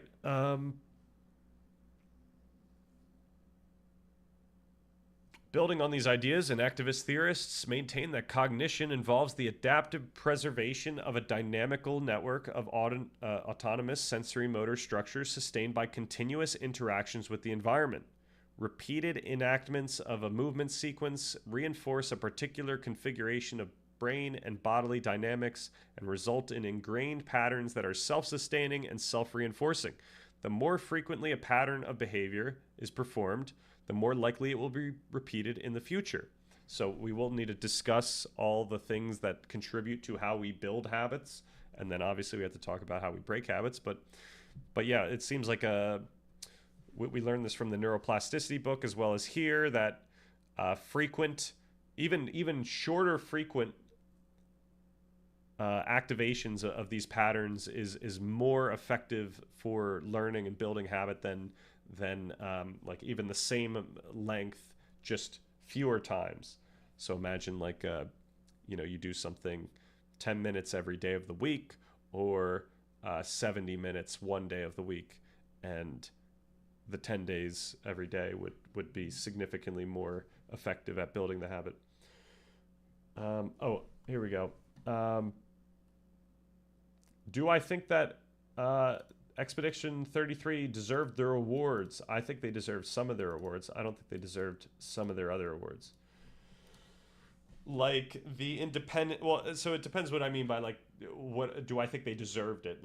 I don't think that the rules are set such that they don't deserve it in some sense, but I think the rules should change to make it so that it's clear what the boundaries of an independent studio is. I think that would be beneficial, that type of thing. Um, and then what was the other one that they probably shouldn't have won? I think RPG, because it's not. I don't even know if it's like an RPG game in like the traditional sense. It's, you're playing as set character. I guess you're doing that in the other one as well. I mean, there are some RPG components to it, so I guess you could make more of a case there. But I didn't play the Kingdom Come Deliverance, but I heard people say that that was a significantly more uh, intricate RPG in terms of its mechanics. So I would have probably, you know, I could be swayed for that to win. That said, there are some really cool mechanics in Expedition 33 that are quite nice. Then I guess the art one is another one. I guess without spoiling too much, like Expedition 33 is kind of cheating in that regard, but um, I'll just leave it at that. That said, yeah, I guess that one's just kind of subjective. Who has the best art direction? Because I think that Silk Song's art is amazing, Hades' art is amazing, and Expedition art is also amazing. People have slighted Expedition for using like certain assets and then reusing assets and stuff like that. So you can maybe take points away from that, but who knows? Uh, it was about the surprising sophistication of tiny animal neural systems. Oh, sweet. Yeah, that stuff is really compelling. I know when we were in our consciousness Damasio homeostasis phase, like I was learning all about how sophisticated insects I don't know if I should say cognition, but their social consciousness was. Like they are crazy intelligent in some regards, but obviously not in the regards that we find most intuitive for human intelligence. Hollow Knight won like action adventure, which I thought was certainly apt. Uh, like that, I don't even know if. I mean, I guess you could have argued that Expedition 33 is an action adventure game. In which case, I wonder if they just gave that one to Silk Song because they didn't want it to be a full sweep. Wouldn't want to terrify you with a link. The conclusion is that one species of tiny spiders can count. The experiment was cool. Shows flies behind a screen to test the group spider. Spider goes through a tunnel to get to the flies, losing sight of them. Experimenter adds or removes a fly. Test group spider paused when emerging from the tunnel, whereas control group spiders would not. Wow. So they knew that one was not there. Ah. I wonder if, yeah, are any flies like a predator at all to spiders? Because I doubt it would be like a similar type of pause as like the fight or flight that mammals have. I guess that's more of like a, hey, I'm not going to get as much of a meal right now. Um, I was thinking about KCD, Kingdom Come Deliverance, for real, for real. Art one wasn't Hollow Knight, right? Yeah, that one was Expedition, though I would have probably given it to Hollow Knight, just given how intricate that world is and how beautiful the art is. Right, social consciousness of insects, ant colonies, and beehives being popular examples. Right, right. Alarm might be part of it. Right. Yeah, like I just wonder what's the salience like for that type of alarm? Like what is the it's so intuitive to think about fight or flight for like a rat, but it's very difficult for me to understand what the spider is stopping to do or to think or why it needs to do that. Like what is the I mean, I guess maybe it's got a system that's close enough where it's doing a similar type of predictive behavior, and then it's got to change, it's got to mend that behavior, and maybe there's a similar type of freeze circuit. Um, I was hoping that Silk Song would win the game of the year, but I think that was just like a delusion, a hopeful delusion. I think I knew the writing was on the wall there. Expedition 33 is amazing. It definitely deserves music for sure. It should have gotten a Grammy for that stuff. Um,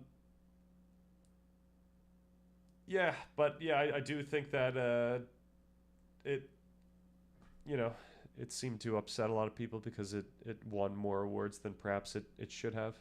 I didn't like, yeah, I thought it was a great game. I didn't think it was like an incredible game, but I thought it was an incredible story and incredible music. I'll just say that. On Amazon, the book is like $35. Whoever pays 110 got burned. Yeah, I don't know if I would recommend that you guys buy this book. By the way, if you're going to buy a book, I would still go with the Damasio book. I thought that one was cooler. And then there, of course, I would recommend the Brandon book, Articulating Reasons. That one I love. But books like this are stereotypically expensive, yeah, but do not fret. By the golden insight of our golden deer leader, oh man, our friend Adam has found the text by a miracle. It just appeared to him. He didn't notice I snapped my fingers, and then it happened. Yeah, what's going to be our Kool-Aid? Like, we got to come up with something cool for that. Kool-Aid's not that cool, I don't think, but we got to have something fun. All right. Where were we here then?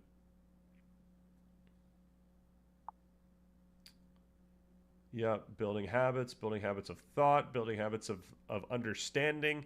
Like, we can think about the fact that when I look at this pen, I see a pen as habitual, like it's some sort of deeply internalized habitual pattern of thinking that happens.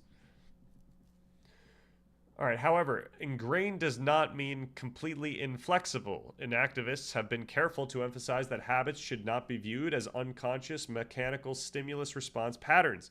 Although habits are stable in the sense that they involve built-up patterns of behavior and response, they are flexible in the sense that they are susceptible to ongoing adjustment and modification.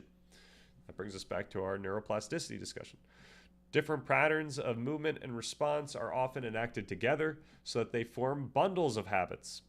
So you could also think about, like, when I see this and see the pen, like, it's not just a singular habit. It could be a bundle of a lot of things happening that are the product of, many, many years of learning what a pen is and using a pen and all that. Hearing other people talk about pens, that's a huge deal. These include habitual ways of moving, of speaking, of handling artifacts, and of interacting with others. What DePaulo et al. Term sensory motor schemes are habit bundles, in other words, coordinated patterns of movement and response that an agent reliably uses to perform a task and navigate a particular context. For example, there is one scheme for tying one's shoes and another for brushing one's teeth. Over the course of behavioral development, behaviors are integrated into more complex sequences, and actions are linked into functionally coherent ensembles. Once these structured behaviors become part of an agent's repertoire, once they're enacted repeatedly and explicitly for the sake of goals, and once they get refined on the basis of practice and feedback, we begin to speak of skills. Everyday examples of highly coordinated activity include dancing, playing a sport, and using tools and technology. So we can think about, the classic example I always use is the keyboard. When you learn to type, you have to spend a lot of focus on where you're typing, like you're pressing which buttons with your finger. Then you learn that skill, and that becomes embodied. I don't even think about the keyboard when I type anymore, and I kind of just act it out. But once again, I built a habit that, like, you could think about. This is why we have habits. So once we get to pursuing goals effectively, we're going to talk about habit and routine, and then we talk about learning and acquiring skills, and then we talk about habit here, and we get we have these next to each other. We could talk about how learning is building habits of thought. We could talk about how I actually don't know what we're going to do with that. We introduce habits earlier on because as I've been saying, habits are a very deep, fundamental topic. However, we do need to give it some space for, like, really deep discussions about how to build habits and how to break habits later on. Are what? What did I say? What was the thing? Sensory motor schemes, ensembles, skills. Was that the? I will tune into habits related content. Hell yeah. Well, we are slated for. I don't. When is habits? Habits might be like September. Tune in September, because that's when we're getting into habits and routine. Oh, I said Kool-Aid, right? Yeah, we need a better cult device, right? Like if the drink the Kool-Aid thing. Like we need something cooler than Kool-Aid here. Well, slate me up and slate me out. Hell yeah. I don't know what that means, but hell yeah. Better cult beverage like Coke Zero. Yeah, yeah, yeah. We should be.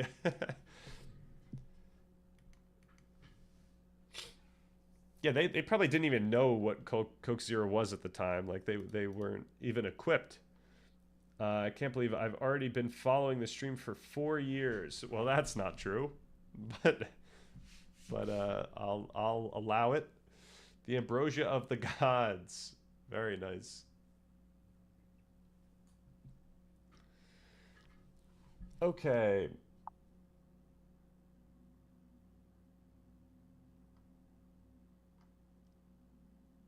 All right, these patterns of neurobiological and sensory motor activity are self-sustaining and self-reinforcing. The more frequently a pattern of behavior, for example, in other words, sensory motor coordination trajectory, is performed, the more likely it will be repeated in the future.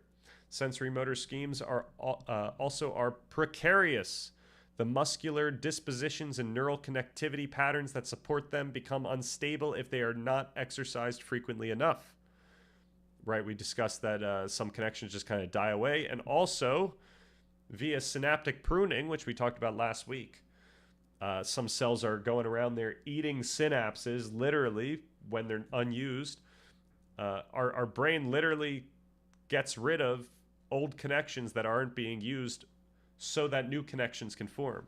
It's like it's doing its own type of cleanup to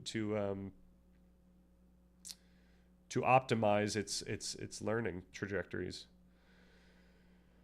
The exercise of a habit influences other sensory motor schemes and subsequent behavior patterns such that they are similar to ones that have been executed in the past. A given scheme calls for, reinforces, or inhibits others, and the interdependence of schemes makes them richer in potentiality.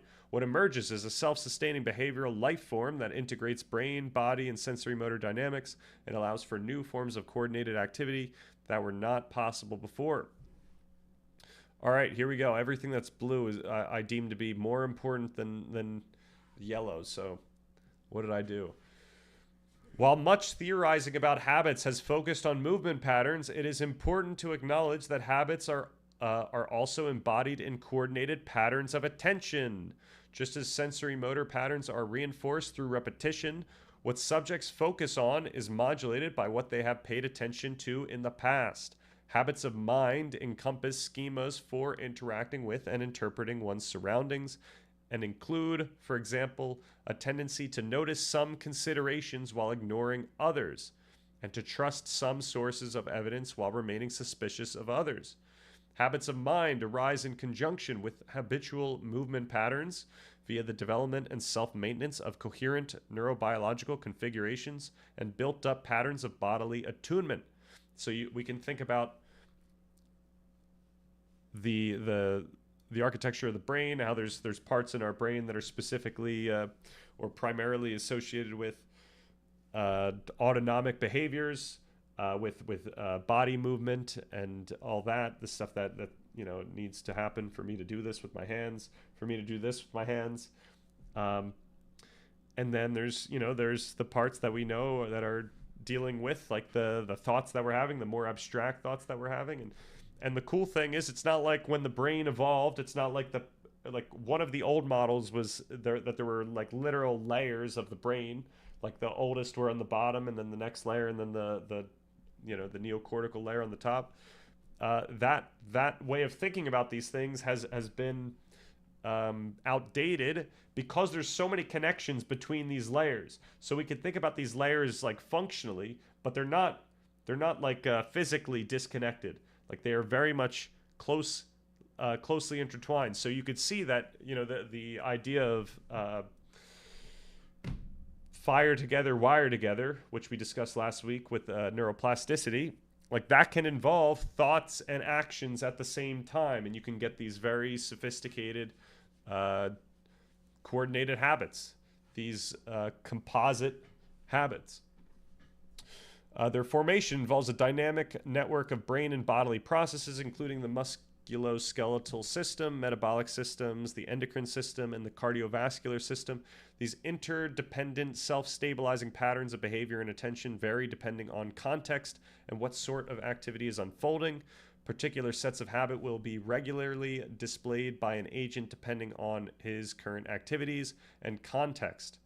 These recurring modes of engagement undergird what we commonly think of as people's enduring concerns and reflect what they care about. For example, if an agent has developed habits of biking to work, picking up trash on the beach, and paying attention to how much water they use, this indicates that they care about the environment. That's also a weird, like, high-level example. That seems a little awkward given all the low-level stuff we just discussed, but... can't believe okay, the ambrosia of the gods, and then we pray. All right, an activist rightly emphasized that habit formation is socially embedded and fundamentally normative. Habits resemble autopoietic biological processes insofar as their self-maintenance is contingent upon the existence of an appropriate environment. However, what is distinctive about habit formation among human agents is the significant influence of social relational factors. Now, chances are this is like similarly significant in many other species. It's intuitively significant for us, where even the... Actually, I think literally the discussion that Damasio was having in the book on homeostasis, when he was talking about how like even spiders and ants have this social consciousness, like that's all involved in regulation processes. So it's like the social group regulates each other in some highly complex way, and yeah, you could say that those are, you know, a significant influence of social relational factors. But that's besides the point. Just as biological processes of self-maintenance depend on energetic resources, the formation and maintenance of habits depend on social resources. So yeah, as we just read a little bit ago, we can imagine that we evolved with these social contexts, and that started affecting not only our trajectory, our biological trajectory, the trajectory of nature, but as you know, as culture gets passed down, now that starts affecting, you know, the crystallization of the very norms that make up our culture.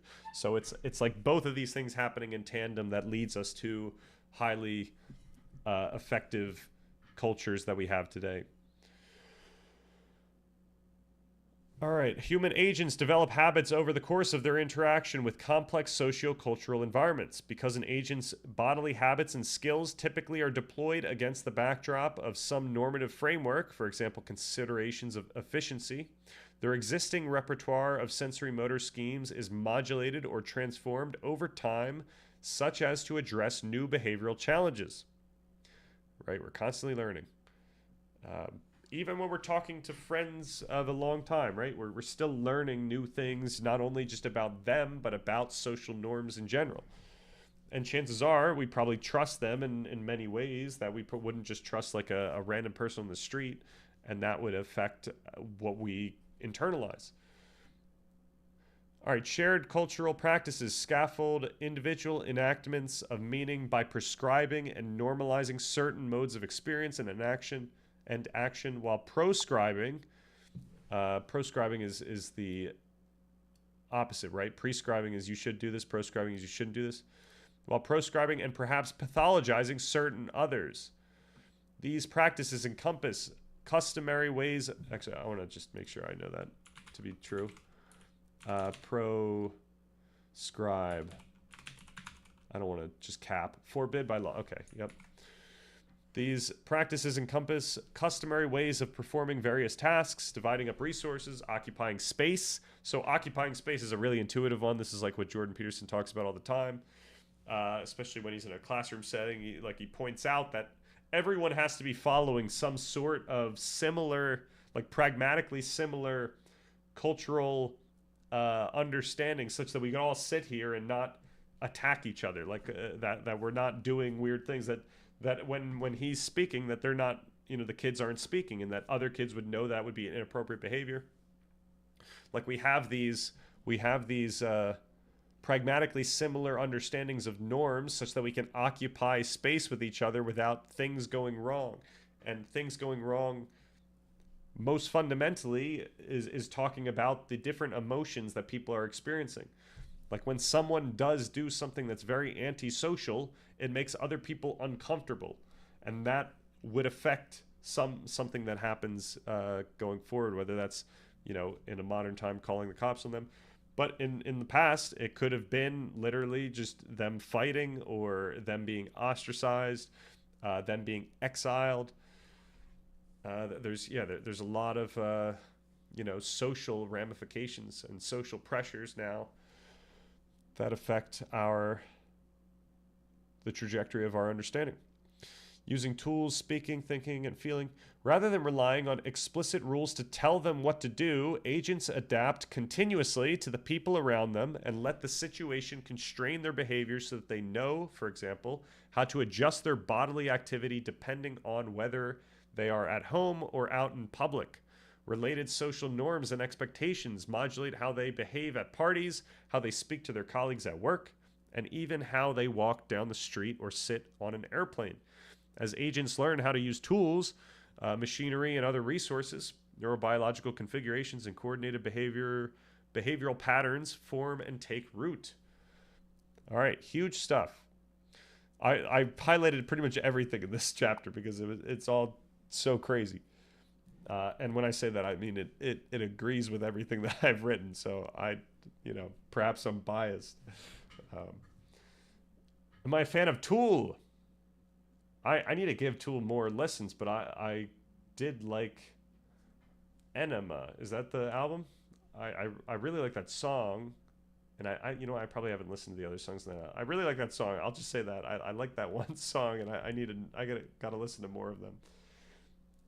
Because I know there's a lot of I think it's literally called Enema. It's like it's it's kind of a crazy song where he's talking about it's kind of he's talking about having like a worldwide enema where where they get rid of I don't remember who he's talking to. Is he talking to like God or something, where he wants there to be an enema, or he thinks that there should be an enema of like literally people, which is really messed up. But that's the one. That's like the album. Oh, is it a different word? Am I thinking of like a wholly different thing? Have I misinterpreted this entire song? Because that would be wild. Dharma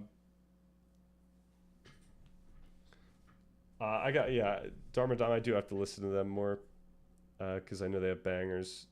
The guy I worked next to for a hot second, like 7 years ago, was a huge fan, and I probably told him I was going to listen to it, so I haven't. I owe it to him at least as well. Yep, prescription versus proscription. Nice, thank you. We also trust a group of experts about meanings, right? Yep, like we do like outsource trust to make it easier for us to know what's going on, and that outsourcing of trust is, we could think about not just simply as like a rational thing we do, but it's also something that we've been conditioned to do. It has turned out good for us, and that's not to say that like we've applied empirical things from experts and they've worked. It's really that we got tricked into it because it's kind of like school conditioned us to believe in experts because that that always coincided with the answers on a test, I guess. I don't know. Yeah, why do I trust why do I trust scientists? That's the question. I think I just trust enough about the people and the science and the logic of empirical science enough that it all, for me it makes sense why. And yeah, and the fact all the stuff that we do in the epilogue of part 1 points out why empirical science as it has come about from from this type of telling, right? The telling that we're talking about on the left here, I would argue, implies some sort of challenge to the notion that there is like some external absolute truth. Like we are all just constantly being socially modulated. So both socially, we're constantly changing our understanding in response to what we experience and interface with, which is in one part social, and in another part it's just straight up physical. Like, it doesn't. I don't need to have any social dynamics for me to, know not to walk into a wall or to walk off a cliff. Like, the physical world is pretty what's the word? It's not going to negotiate. It's going to be pretty strict about what it believes. I'm not going to break the social world just because I want to.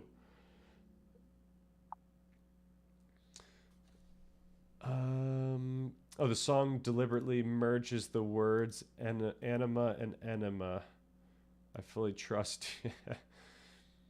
So what water refers to, as explained by science today, is H2O.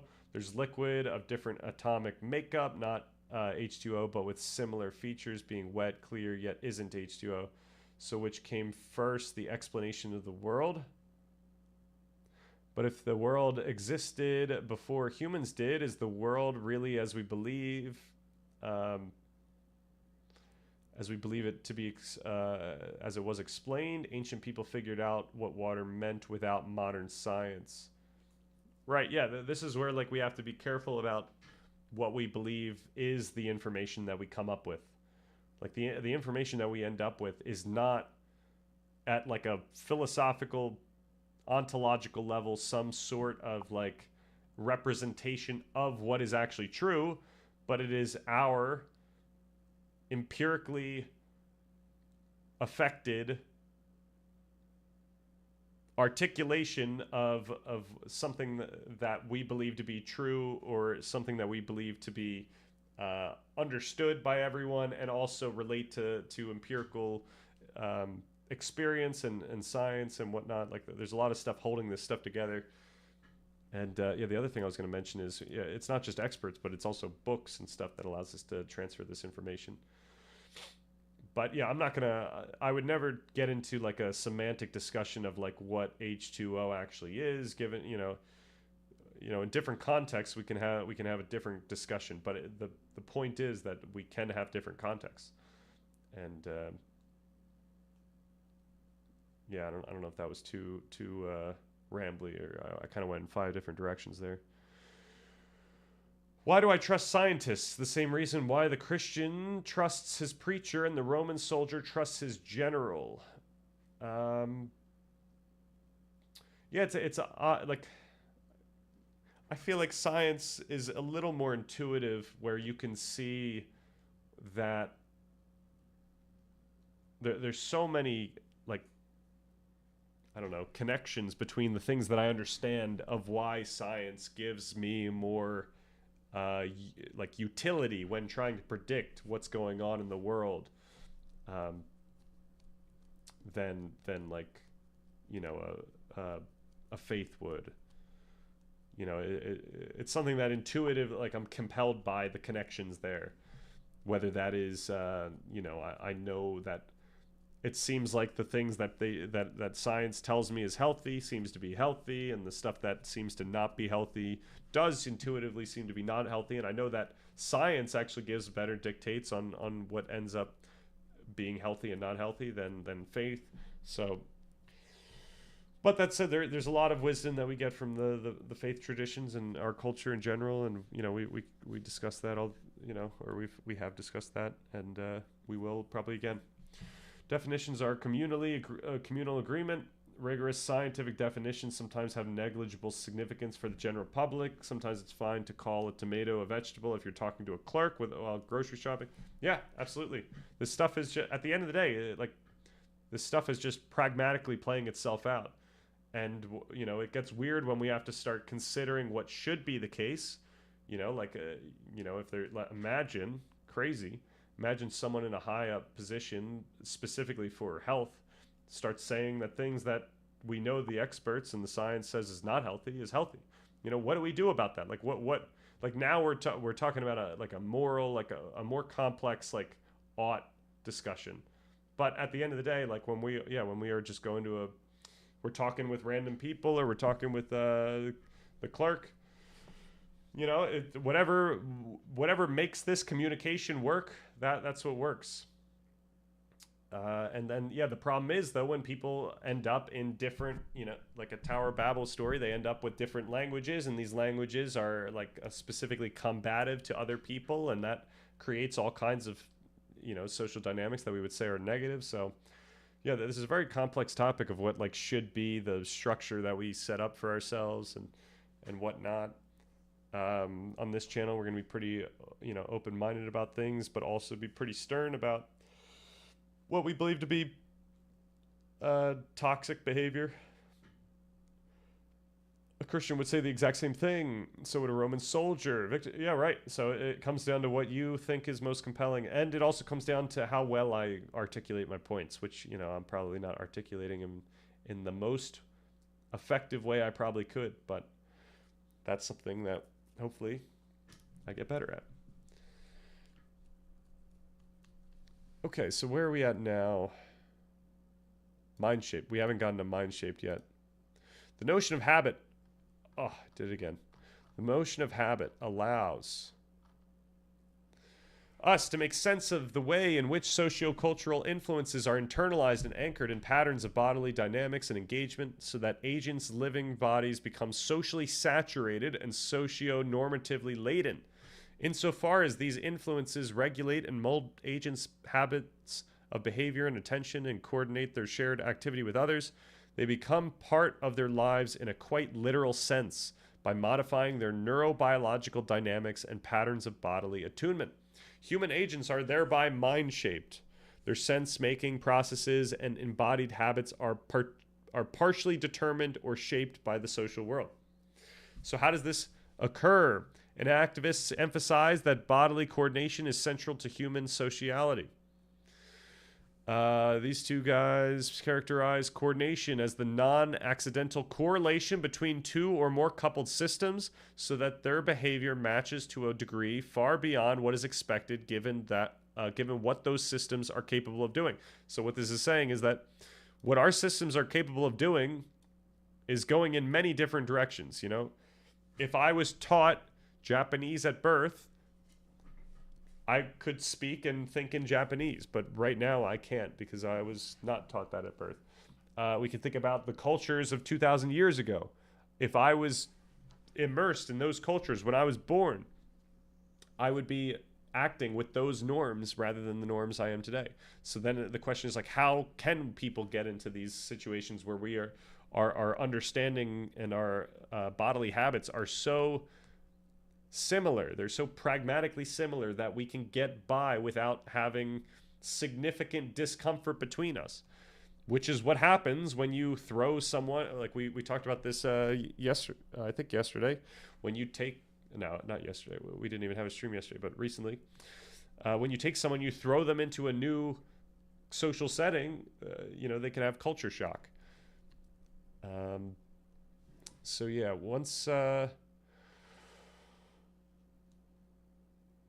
once two or more interactors are part of a coupled system, so, we're all in this coupled system here, their expressions, behaviors, and bodily dynamics modulate those of the other persons. Habit, posture, and body alignment begin to resonate so that other people exert a contagious pull often without an agent being aware of it. Instance of mutual coordination in the realm of human activity includes synchronization, mirroring, anticipation, and imitation.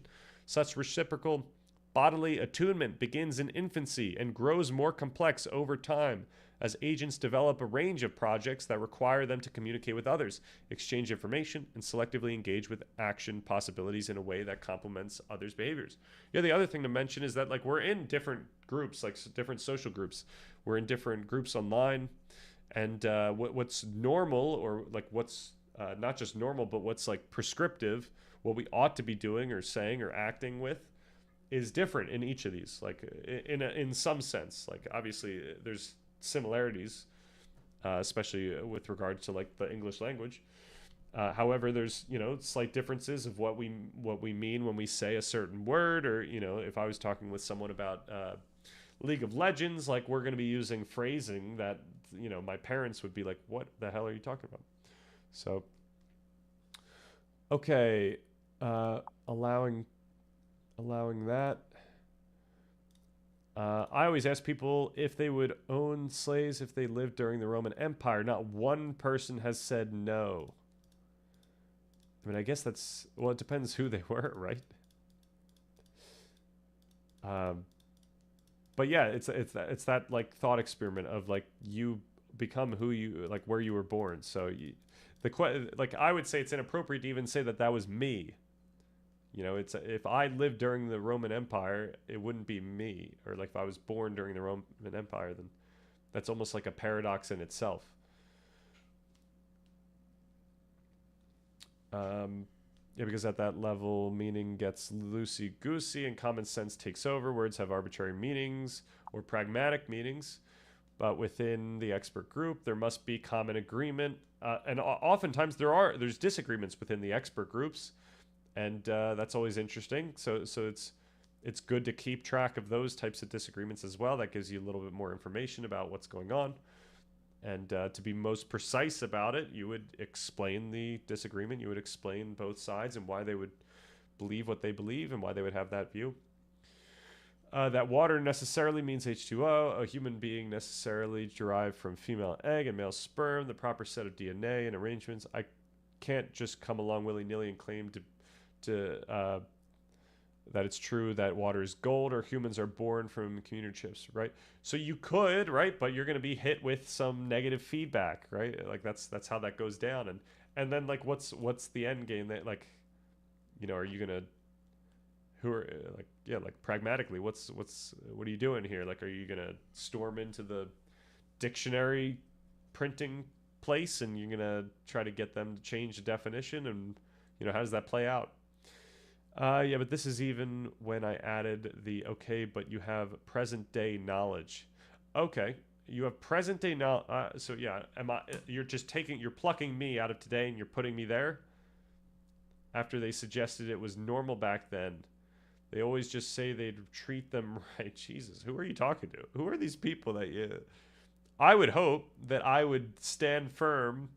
Actually, you know what? I take that back because there is a possibility that like one of the most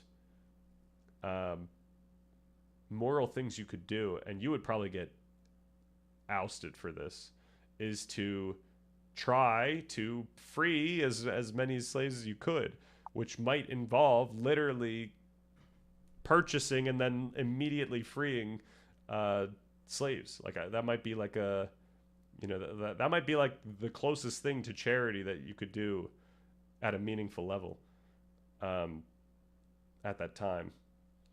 But it would require that your entire day is specifically aimed towards making enough money to do that. But yeah, that would be a pretty. I feel like that would be a thing that would help people out. What does this mean? What's the official? Okay, what's this? Oh, what's the official Stanrichton opinion on this? Once again, like once we're talking about specific moral norms and stuff like that, the document doesn't have any opinion on it. The document's opinion on it is like, hey, like when you're in a position, consider what you believe to be good and not good in the area. But you know what? Part 3 is going to have a specific discussion on, imagine and let's not use a specific example just so that I don't, get in trouble or anything. Imagine that the world is going to change tomorrow and everyone's going to think that something that you think is absolutely terrible today is good. What ought you do about it today such that you don't fall into that type of way of thinking? And like the document's going to have stuff to say about that in part 3. It's like if you don't want to go down this road where you can be swayed into thinking that something that to be not good now, like let's just make it the worst thing. Like everyone tomorrow is going to think that vivisections is morally good. Like what are you going to do to make sure that you don't fall into that way via social pressure? Like know that all this stuff that we've been talking about is going to be on your door tomorrow. Like people are going to be acting as if it's normal. They're going to be expecting you to not hesitate when someone, like, how are you supposed to now engage with this? And I'm using it obviously like a crazy example right now, but that's how we can think when we go into certain social groups, or when we're immersed with certain people and you notice like, okay, this guy might be a little bigoted, but these people are nice people. Like now you have to be clear about what you to be right and wrong right now, and you need to figure out what you need to do about that, given that the thing that I want to make clear is that there will be a pressure that you are going to be not aware of that is going to pull you in a direction that you might not realize you're going. And that's something that we can combat against, and we still need to figure out how to do that in part 3, but we are like a year at least away from doing that type of discussion. Okay. What would I do? Raise a private army? Oh my gosh. For sure. Precision matters most when studying systems and their objects. If your intent is to discover invariant properties, that's what experts do best.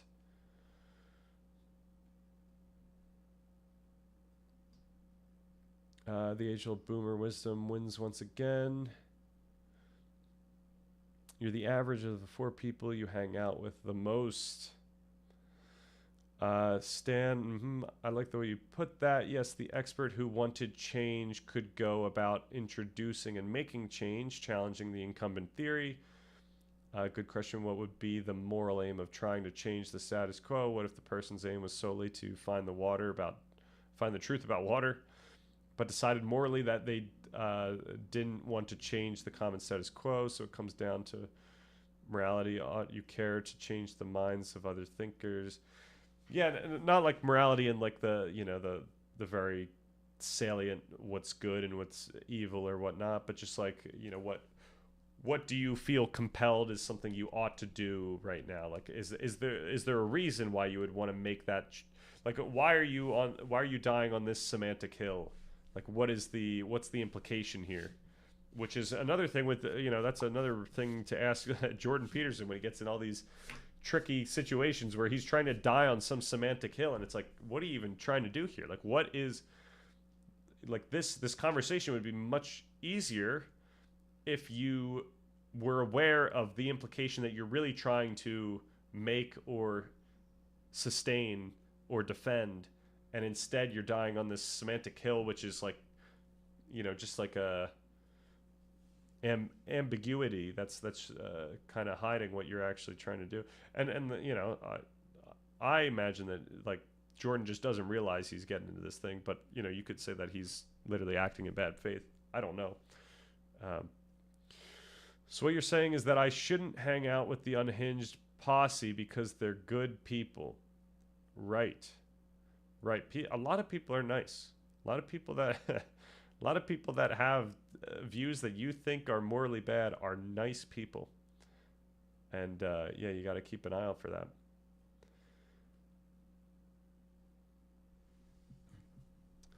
All right. We got into a crazy moral tangent, or a moral rabbit hole here. Counterpoint. Even some extremely wicked people are nice. Right. Yeah. You gotta keep an eye out. You gotta just make sure that you don't get what is it, wooed? Swooned? Either of those?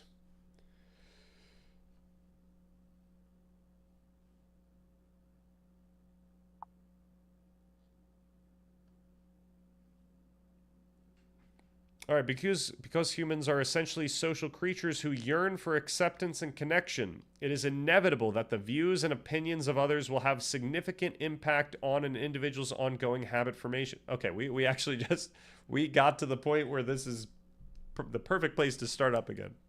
Thus, mind shaping is unavoidable. However, as discussed further below, there are reciprocal feedback relations between agents and social influences. An individual agent is not simply shaped, but also is an active shaper of both other people and their social environment. Right? It's a reciprocal situation we've got going here with our social environment. In many cases, in our direct social engagements, like you could describe me reading a book, like literally what I'm doing, as a social encounter right now, because I am being mind shaped when I'm reading these words, and I'm not actually giving anything back to culture in this second. So, but when I'm talking with someone else, we're mutually affecting each other's mind shaping. I'm not going to keep this word once we're done with this chapter, because it is a little ridiculous, but I guess it works. I don't. Maybe it's used elsewhere. I'm not sure. Swindled? Yeah. Well, it depends. Like they might not be purposely trying to swindle you. It's that they're swindling you in your present perspective, but you end up not feeling swindled. You end up feeling fine, right? We could always look at the worst case here of the ordinary men who ended up becoming participators in the Holocaust. These were this was a slow, incremental change into a place where they would probably originally say that they would never want to go, but because they slowly do it, they end up in a place where they feel fine with. And that's something to worry about, even for us in relative peacetime. All right, sometimes I'm like, man, but this person is probably nice when thinking about talking or hanging out with other people, but you got to have the moral line. It's I don't know what I'm not going to try to say that there is like a thing that you should do, like, right, that's a high level thing, but maybe we'll discover that maybe you need to just have an attention on the fact that there's this bias here, and you need to figure out what you ought to do because of the bias. It's something that each person must deal with their self. Like, should I be hanging out with this group? I know that there's going to be a bias here. I probably don't want to be always paying attention for this bias, and the bias is not going to go away. So perhaps I shouldn't. And like, that's just a thing you have to figure out for yourself. Hang out with a bunch of smokers and you're going to start smoking. Age-old boomer stuff. Yep. If you were white, wealthy, German, and male, and found yourself in the company, he was probably gregarious and magnanimous with you, right? Friendly and engaging. Yep. This is the same thing that happens to people being visited by Mormon missionaries. Right, and this is the thing that people accused, I keep having this habit of just bringing it back to political stuff, but I think, it's salient. These are like very salient examples. So, Bill Maher, this is what people accused Bill Maher of getting caught up in and not realizing it recently. And which led Larry David to come up with a hilarious response. So I don't know if anyone saw that, but all right. Mind shaping is constructive versus destructive. When someone is part of a social domain, they cannot act in an ordered way on the basis of impersonal norms that would apply to anyone who occupies the social role in question. Yet, by belonging to this social domain with its specific structure and structures and norms, agents are able to augment their cognitive and agential powers and engage in a whole new range of activities. Bodily habits and skills have an emancipatory aspect in part due to their dual stability and flexibility. First, the stability of a habit helps to anchor an agent in the world, enabling a kind of poise that allows them to stay on course even when they encounter obstacles. Because habits integrate past experiences and dynamically guide action and perception, these stable patterns of organized behavior make possible the achievement of infinitely diversified tasks. Once habits and skills become fully embodied and embedded within the proper context, agents can control and manage their interactions with the environment without having to monitor what they are doing or rely on conscious reasoning. Right? I gave the example of the keyboard, but it's the same with cultural norms or any norms for that matter. It's the same with learning information. Second, the flexibility of habit allows agents to carry out fine-grained adjustments, change course in response to fluctuating environmental contingencies, or modify their response based on their own changing needs and concerns. So, like, just to give an idea of how fine-grained this can be, like, imagine you're walking up the steps and you slightly stumble with your feet, which, happens every once in a while. You make that fine-grained adjustment and you just continue on with your habitual movement. And we rarely think about the actual movement our legs are doing when we walk up steps.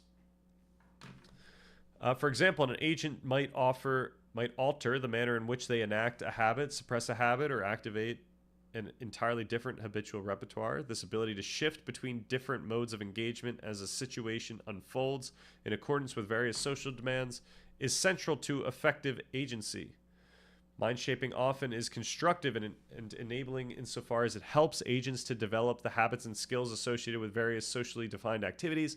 Such habits are expressive of a practical form of understanding regarding what they can do with the objects and what sorts of action possibilities are available and situationally appropriate, because they can reliably expect what others will respond to, complement, or complete. How did I just butcher that? Because they can reliably expect that others will respond to, complement, and complete their own actions in particular ways, agents can coordinate their behavior and engage in various forms of joint activity.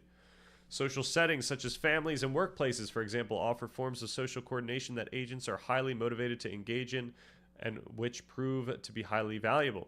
The fact that the agents are mind-shaped by various socio-normative practices enables them to be part of a community and engage in cooperative activity. In some cases, this coordination of activity allows for the emergence of new insights and understandings that were not available to each individual on their own. To take... Oh, I see. Okay. What do I got here? Oh, okay. However, mind-shaping can also impose pernicious limitations. And so I said, what determines pernicious determination, limitations or over-determination, which we get to. Precisely because the way in which agents are socially situated molds their behaviors and interpretations, their habitual patterns of engagement can become over-determined by social relations and structures, resulting in disruptions to cognition and agency. So, yeah, over-determination can only be like post hoc, retrospectively identified, given like what you cognizantly want to be doing. And that's the whole point of what we talk about in the document. Like by the end of part 1, we have this idea of reflection as this main catalyst of our freedom, and the idea that we can notice when something is a certain way, when something qualifies as overdetermination. We talk about the conscience. Like our conscience tells us, oh, that thing is not good. You have a bad habit. Boom. It's like this is all the Jordan Peterson stuff of like, just try asking your conscience what you should be doing, and it will be an uncomfortable experience. Like that, it will tell you though. And yeah, so what is overdetermined is, for the individual, something that you can discover in your reflective engagement, and we'll talk about that plenty in part 2. Ideally, habits are stable in the sense that they are on tap and readily available to guide and control agents' behavior, but flexible in the sense that they allow them to shift course as needed. However, habits can lose their residue of dynamic criticality and begin to operate more like unchangeable automatisms. Bad habits reflect a comportment or mode of behavioring and responding that has become so rigidly sedimented in the body that it puts an end to plasticity. These inflexible behaviors, and so first of all, there's a lot of habits that become very difficult to change. Specifically and especially, like my understanding of this as a pen, like that is a deeply internalized habit of thought and a response habit to this stimuli, and it doesn't actually become detrimental to my everyday engagements, so it's not a bad habit as far as I'm concerned. So we can't just define bad habits in that way, because there's a lot of good habits that are similarly deeply ingrained that are very difficult to get rid of, and it's all the same mechanisms. But still, as for the ones that we identify as bad habits, it's still useful to consider this. These inflexible behaviors and intransigent thinking patterns are difficult to modify. Once they become second nature, agents begin to enact them as a matter of common sense, even under circumstances that call for the activation of a different set of responses. Thus, what makes these habits bad is not simply that they are inflexible, but rather that they interfere with some of the agent's goals or crowd out the enactment of other habits that are important to them. Okay, so this actually did get the level of precision there. It comes down to not just the inflexibility, but that it interferes with some other goal. So this is when you notice that your I don't know, what's a good addiction here. That your alcohol addiction is now getting in the way of your workplace, or your work, or it's, you realize that it's getting in the way of something else that you do care about. And so now you can see it as a bad habit. All right. In cases of ideological oppression, for example, an agent's habits or behavior and attention are shaped by ideology, in other words, prevailing ideas and values, in such a way that they are set up to participate fluently in practices and structures of injustice. So this is like a very specific example. You can imagine, though, we're talking about that example we've been talking about of being in a social group that does something immoral in some way, abstractly. This can set you up to habitualize the thought that immoral thing is fine, because over and over again you've seen it and you've let it go and you didn't do anything about it and you didn't process that or pay attention to it. You've habitualized the complacency. So that's the thing that we're up against.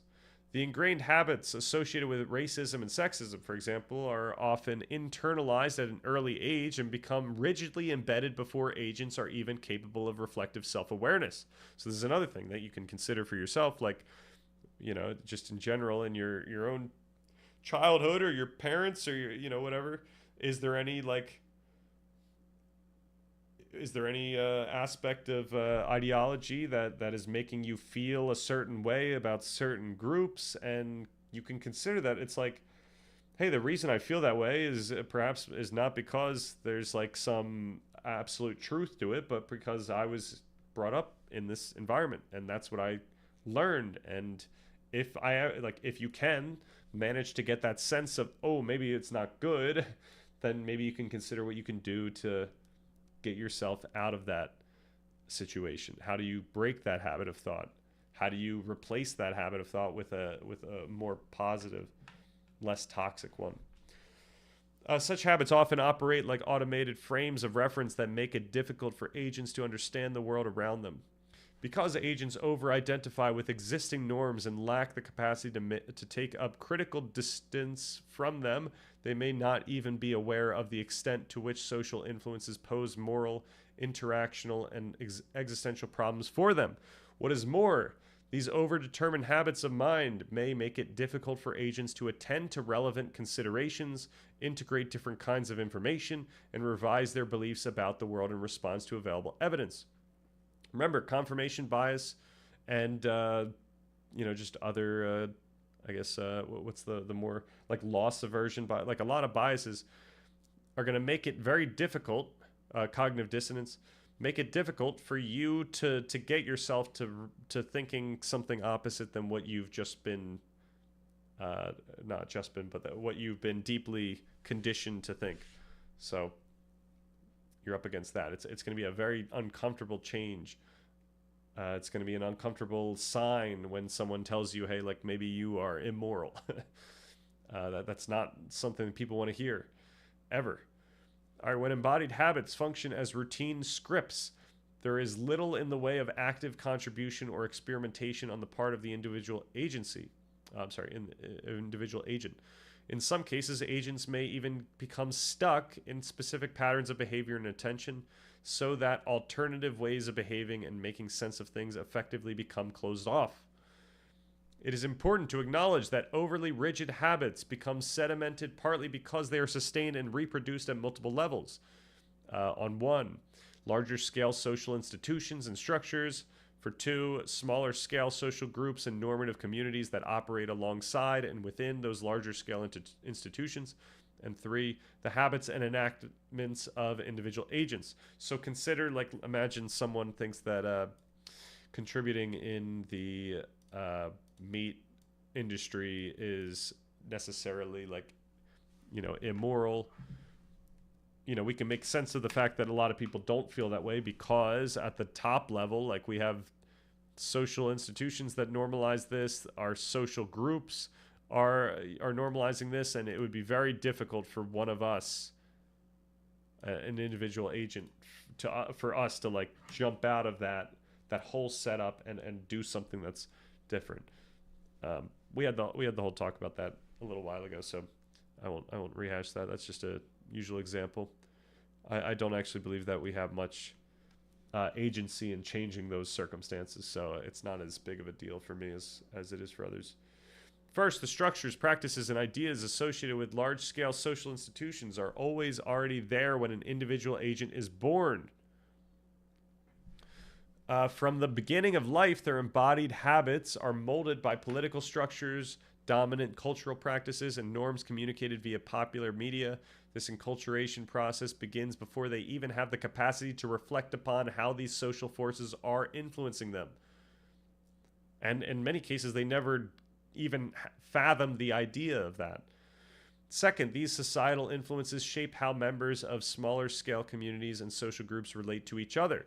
Races, so this is another one where we go into like a very specific concrete example, but racist political practices and cultural ideas, for example, shape the relational dynamic of families, schools, and workplaces. By way of social conditioning, the shared practices, attitudes, and values of these social groups influence the habits of individuals and shape how individual agents interact and relate to one another. Along these lines, Slaby has discussed how engaged, active collectives are capable of exerting a forceful affective pull on individuals in the context of workplace settings. He notes how colleagues often act as mutual normative enforcers, keeping one another in line, and thereby reinforce, sanction, and influence one another's habits. This way, this may make it especially difficult for individual agents to modify bad habits that are rewarded in these settings. Right, that's the thing. Like these habits are rewarded in our social groups. Like you get positive emotions from being so, like, as we said, the very evil person that's very nice will make you feel good, and that will affect the trajectory of your understanding. All right. Third, individuals repeatedly enact these habits even when they are on their own or enter new social settings. As a result, these habitual enactments become more and more ingrained and also help to generate, reinforce, and sustain similar habits in other agents. Nonetheless, although individual agents are mind-shaped by their social environment, their behavior is not fully determined by social norms or practices. Rather than focusing simply on the way that the social environment modulates people's minds, the enactivist approach further emphasizes the importance of individual and collective agency. So they don't actually get into what agency would be in this sense. This is like more of a I don't know, like it's a presupposed agency in some sense. Like in our document, we kind of talk about what this agency can be. It's got to be some sort of top-down attentional engagement with an understanding that paints yourself as having agency, such that you can understand yourself to be intentionally doing something. And like the most fundamental thing that you can intentionally understand yourself to be doing is to be reflecting, like to reflect in the moment, to think about something in the moment. Should I be doing this? What can I do right now? Etc. Without that type of reflection, we're operating along these habitual behaviors and thought patterns. And only once we take ourselves out of that and reflect, we are just constantly being pulled by whatever current is taking us. They're not necessarily bad currents. They could be good currents that, once we reflect, we say, oh, they're good currents. But that's the thing that we kind of add. But yeah, at the end of the day, like this still doesn't like take away the deterministic nature of the physical world as it affects our brains, like what's actually happening. Like it's more of a privileged like experience thing that we have this understanding and that we can operationalize it. But really at the end of the day, like what's happening in our brain is deterministic and just kind of happening. But that doesn't matter when it comes to what we can do with our agency. Like I can still understand myself to be having that agency to do something, but it does require me to actually reflect on what's happening so that I know that I'm actually doing what I want to be doing, that I think that I'm doing. All right. 2 questions. So is the author saying unknown social conditions and factors shape our thinking and emotions, and no one can ever fully grasp the totality of these social factors and cannot go against them? No, they're saying the opposite. They're bringing up this agency for the point of, I think now the tide shifts, and now we're going to go into that we can do something about it. And it doesn't go into like, the actual literature of like how we break habits and how we can specifically go about guiding ourselves through that. That's what we're going to do in part 2. Like we have to be comprehensive on this topic. We need to talk about what needs to happen for you to break a habit of thought or to build a habit. So, okay. And then the second question, we're saying after we identify known factors that a person cannot still go against those known factors. Oh wait, let me try to understand the second one. Are they saying that after we identify the known factors that a person cannot still go? No, I think that they can go against these patterns in either case. And chances are, I don't think this actually says anything about, like I'm kind of adding a lot to this discussion where it does matter that you become cognizant of the thing that you're in and you understand it's something that you can and perhaps should change or go away from. But for them, I think it's just kind of, they're just saying that the idea is that at all times we do have this agency. Like not only are we beholden to our culture, like we're affected by it, but we also have an agency to push back. And so this account would still agree with this idea of we could think about culture and our understanding as a relationship. Like we have a relationship with culture, and it's gonna push on us, and we can push back. Same with our understanding. Our understanding is going to affect us in these ways that we aren't aware of, but we can leverage our top-down intention to direct our own understanding. So we can, it's kind of this back and forth. We could think about So in part 1, we talk about our orientation towards the world as some sort of negotiation. To go back to, I love trying to make these like these full connections, but Jordan Peterson talks about this idea of wrestling with God. Like that's what we're talking about here.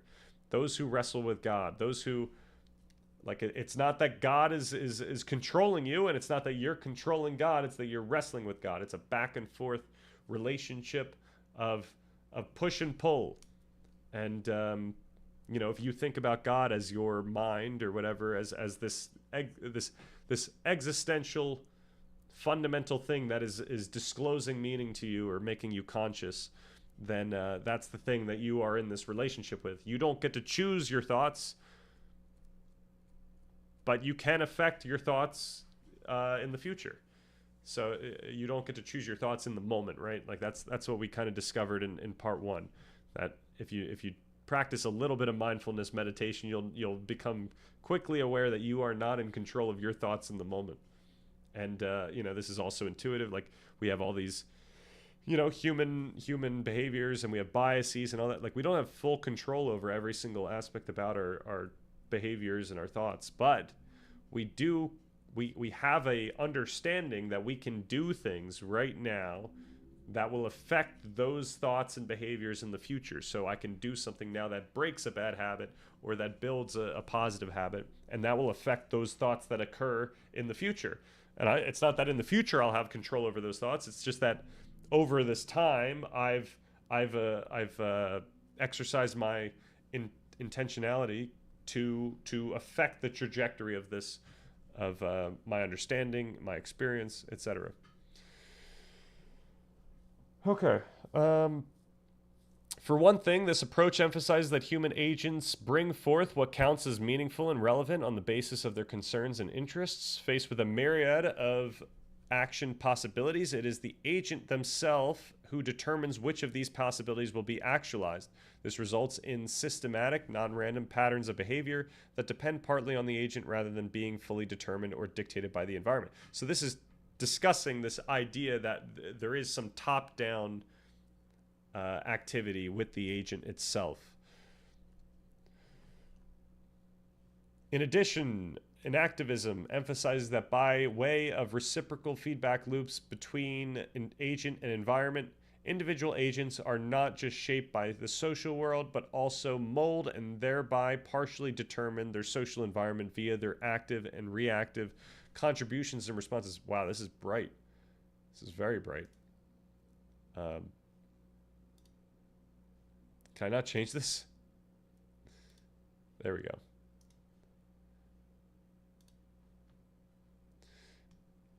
While environmental settings do often funnel activities into a few constrained behavioral options, they don't undermine the real possibility of an agent breaking away from these activities. The way that an agent engages with social structures and norms, whether complying with or resisting them, makes an important difference to their ongoing habit formation, the habit formation of those around them, and the way that social dynamics unfold. Because they remain active and capable of resistance, human agents can resist, modify, or even transform existing social norms and dominant practices. Right, but it has to reach the level of awareness such that you can exert some sort of top-down effort to actually shape those. So you have to understand it as something to be changed, something that you can change, and something that you should change. In many cases, agents engage in this reshaping together with others in the context of smaller scale social groups.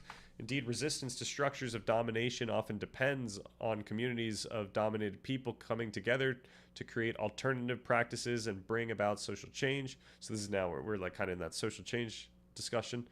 These communities of resistance are comprised of individual agents who collectively create alternative hidden heterodox practices and values, ones which undercut prevailing social norms and cultural practices. So, this is like the trajectory of any type of like social movement, people who didn't have rights having the idea that perhaps they should have rights, and then changing the culture enough so that they end up with rights. That's like a pretty nice abstract story.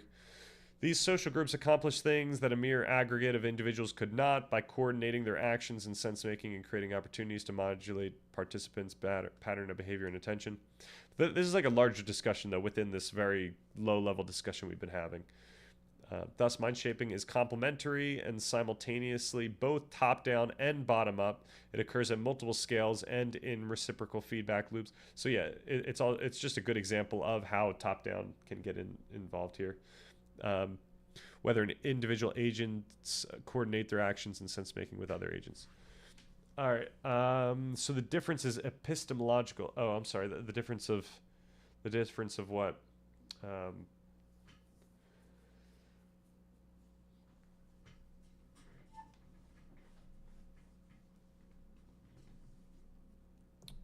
but maybe. To see how mind shaping can be either constructive or destructive, consider the case of language because of the normative social structure of a shared because the social because the normative social structure of a shared language is always already there. Human agents can speak and engage in various forms of dialogue. During these collaborative processes of meaning making, participants mutually regulate their coupling.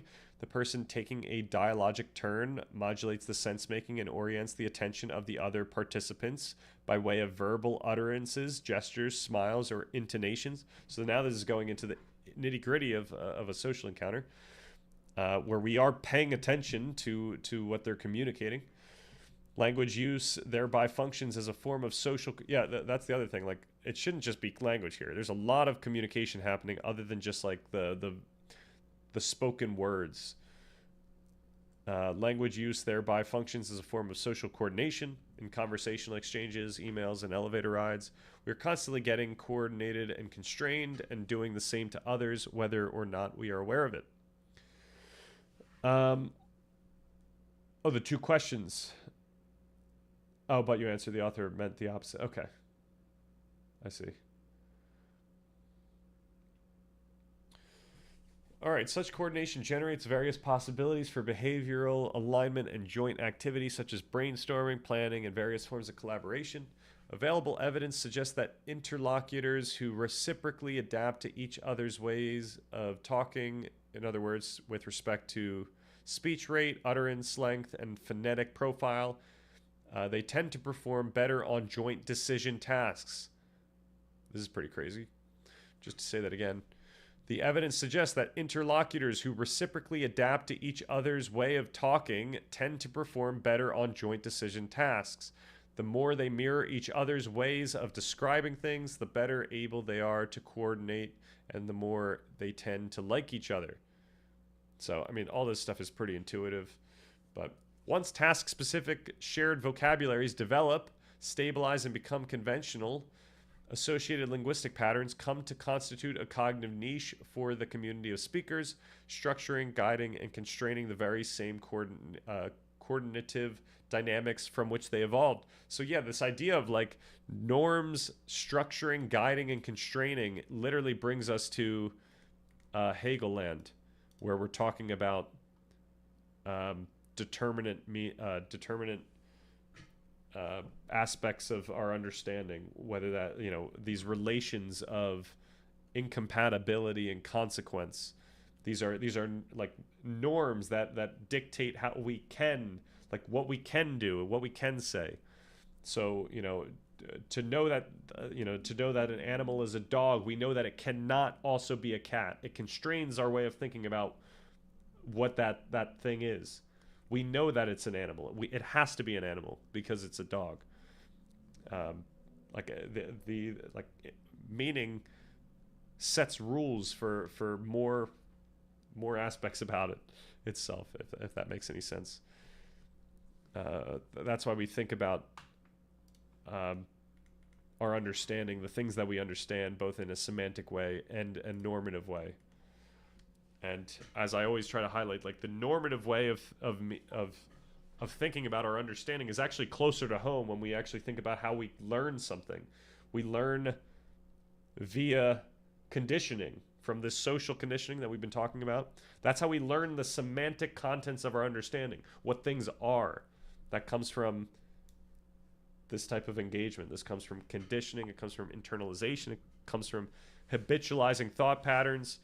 It's not that we are getting like some information about some absolute external truth and we're putting it into our repository of knowledge. It's what's happening at the bottom level is neuroplasticity and emotionally salient encounters. All right, Stan, do you think media fits into this? What media? Which media? Like, are you saying social media in some sense? Because absolutely, like we're constantly being mind shaped via social media. This is how you end up with people. I think one of the most salient examples would be people who have some sense of like someone who compares themselves to what they're seeing online. Like we always talk about the negative effects of comparing yourself to other people online, and there's some availability here, heuristic or bias here, where you see a lot of someone that's really wealthy, and so you think that other people are wealthy and that you feel now behind. That's going to affect the way that you think about yourself, and it's going to affect your emotions and stuff like that. So that's something that we're keep an eye out for. People who are on Twitter think that the common Twitter beliefs are representative of the population when they end up not being. It's just representative of Twitter. Similarly, people see with social media, people see certain beliefs and they think it's representative even of the people on that platform, when really it's representative of the people that are the loudest on that platform. It's like all these things are affecting the way that you think about what is true, and if you're not careful, you're gonna believe something that might get you in the end.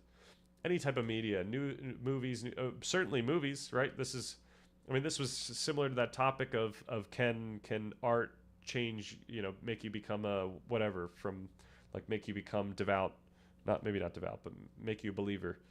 And all these things are doing similar things. It's affecting your understanding of the world via emotionally salient experiences. That's what drives neuroplasticity. Attention and emotion, like that's the recipe for change. Right, the atheist who visits the Roman Catholic cathedral. Yeah, movies can make people change their minds on many different many different types of things, or make the people like more aware of certain things, or make people empathize with certain groups. That's why it really is actually important for there to be more representation in media. Granted, you could argue that could be taken too far, and so I'm not going to take a stand on that one, But yeah, I think it is generally important that you do get like a decent amount of representation in media, so that even just people are like growing up can be normalized with different types of people and different types of norms, so that they don't fall into some sort of exclusionary ideology. Music is particularly important, right? Yeah. Music can bring people together too. Like seeing someone else like music that you like can that can change your view about the music and the person, for good or for bad. Okay.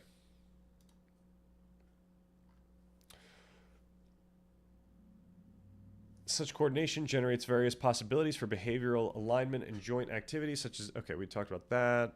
Once task specific vocabulary, we talked about that. Establishing ways of speaking lays out what makes sense and what doesn't in an agent's language speaking community. If a person is to speak and make themselves understood, it will only be by acting in ways that fit with the patterns of doing things already mapped out in standing practices. And this plays out usually like a little messily. Like it's never like it's usually not the case that people operate perfectly towards norms. It might even be impossible to operate perfectly towards norms. There's always some, deviation in some sense that, is unnoticed or not even important. Maybe it doesn't even become salient. But when the prediction error is salient enough, that can affect more significant experiences and change. So, when you accidentally say that thing that you shouldn't say in front of these people, like that can leave a lasting mark on whether or not you're going to say that in the future. So, all right, words always already have meaning because of how they have been used and understood by other speakers in the past. Because language has a situated power that structures our interpretive interactions in meaningful milieus or domains of significance, it contributes significantly to mind shaping. Commonly used distinctions, abstractions, and definitions shape an agent's sense of the meaning and significance of objects, events, and states of affairs, and other people. Via the formation of linguistic habits and sensitivities, agents incarnate the attitudes, expectations, values, and concerns of those around them. However, they also play an active role in shaping others. The terms that an agent uses to construe a situation modulate the interpretations of those with whom they are communicating and thereby contribute to the mind shaping of others. So yeah, like imagine considering that every single random meme, phrase, or like some colloquial thing we say, whether that's lit or whatever, like that starts with someone, and that is salient enough or compelling enough for other people to catch on, and that it grows. Like it's just it's something that was added to the community by an individual and many individuals. All right, however, although customary linguistic practices can be understood as invitations to speakers to continue patterns of activity set up in the past, agents retain the ability to adapt, reshape, and transform the expressive possibilities available to them, often in highly creative and innovative ways, right? You can add on, you could mess with things. A lot of humor is like being innovative about word use and adding something new to what is already, what seems to be already there or already static. So it's like it's a beneficial trait in itself to be able to do that creative activity. All right, so I guess we're kind of done there. Some of the conclusions we could probably just read the conclusion, but yeah, the thing that this does not mention, it leaves out, is the mechanisms of our agency, of like what is actually involved in that process of taking the reins from our automatic behaviors and then doing something about that. And that's the discussion that we're going to have early in part 2. So I think the way that I want to go about this, the mechanics of agency, this is pretty early on. So the story is pretty much, in part 1, we started bottom up and we earned our agency. Like we built an understanding about how we experience and understand the world, such that we arrive at an idea of what agency can even be, and how we can like do something that we feel to be is free. Like how can we do something that we feel is a free act in the world, that we are free when doing it, that we feel like we freely did it, stuff like that. That's what we talk about in part 1. So we've earned the agency. So I didn't think that it would be good for us to like start back at base 0 and explain like bottom up again the more closely specific underlying biological factors that lead to agency, like this actual top-down attention, and then build up to agency again. Instead, I think that we should start with the agency that we've earned and then jump into the topics that are absolutely necessary for this discussion. So what do we have? We got the mechanics of agency. We need to understand and manage the universal processes and conditions of the mind that enable and hinder our deliberate action. So what are we dealing with here? What are the levers, etc.? So the introduction. Yeah, so this is just an idea from Gemini. I don't think I'm actually going to do this, but the spirit is there. Frame the reader as the operator of a complex machine. Agency is not an abstract spirit. It is a physiological cost-benefit calculation performed by the brain.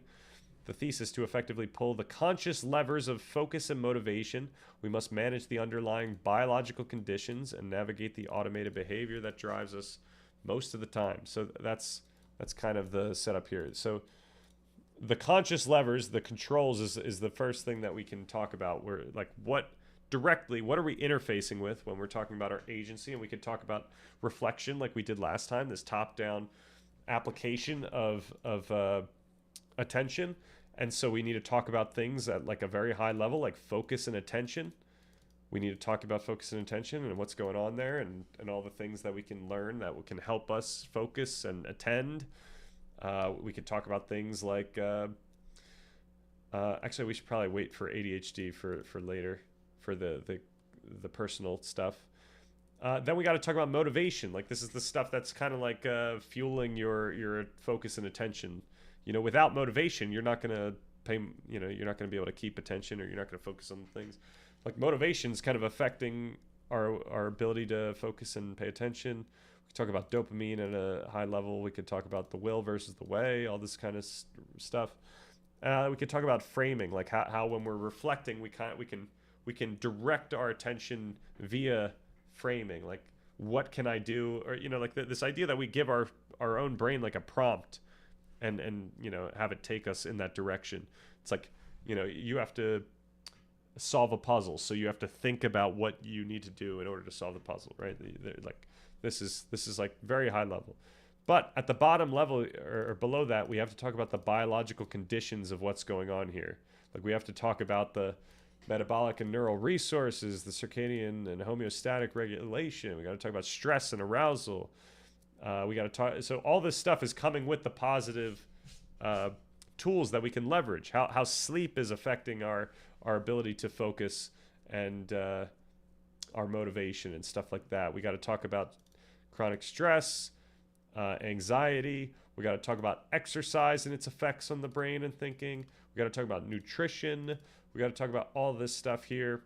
Then we could talk about automated behavior, like the fact that, like, this is where we could actually get into the idea that, not only are we dealing with just a lot of automatic processes, we're dealing with these habits that we've been discussing this whole time. We're dealing with cognitive biases. This is where we could go into our cognitive biases. We could go into, at a base level, how to deal with all these, at least being aware of them. So yeah, this is all like the automatic stuff that we have to be keeping our eyes out for. Then we could finish here with our personal context. The fact that each of us has a different set of all of these things. We each have different, different motivations, different levels of, dopamine tolerances, different levels of neuroticism. We've got so much stuff that's affecting our ability to, focus on things, and it's affecting our ability to regulate emotion, and our ability to come up with ideas of getting out of things. And we have to talk about all that stuff. That's all just the personality stuff, but we also have to talk about our nurture stuff. We're all coming from different backgrounds, different cultural environments. Like, once again, this document is for every single person, regardless of where you are from. So I have a PhD in Petersonian Christianity. I do have a PhD in Peterson language. I think I've been immersed too much. I could speak Jordan Peterson. All right, just to finish this off, though, yeah, like, we have to talk about the different aspects of nature and nurture, and how we can deal with them, how we can acknowledge them, how we can work with them, etc. So, and that just this is out of order now, but that's going to lead us up to actually identifying what to pursue. That all the stuff that I just mentioned is like the context of our intentionality, and now we actually start leveraging our intentionality to identify the goals that we want to pursue. Then the next major section is pursuing those goals effectively. And then we get into like a larger picture of managing this trajectory of pursuing our goals, where you can deal. This is where we like reflect and deal with changes or alterations in our course of like, okay, I need to do that. Like, I'm actually not doing this thing that I set out to do. Like, once again, this is telling a similar story that we arrive at in the end of part one, but now we get to do it with a bunch of like literature that explains the ways to go about this type of trajectory. So like for example, how journaling can be very beneficial for you to keep track of where you are and what you're doing and where you should be going, etc. Writing, and stuff like that. Okay. Stan, so your analogy of the world as wrestling with us, like how religious people wrestle with God. Now, just a side note on Christianity: Christ during his life, walk and prayer life, always submitted to the will of God the Father, termed in the New Testament Bible. So how other religions describe their relationship with God, I'm not sure, but Christianity must deny themselves as Christ demanded. Submitting will to God's good, perfect will, followers could, but it isn't a righteous life according to Christians.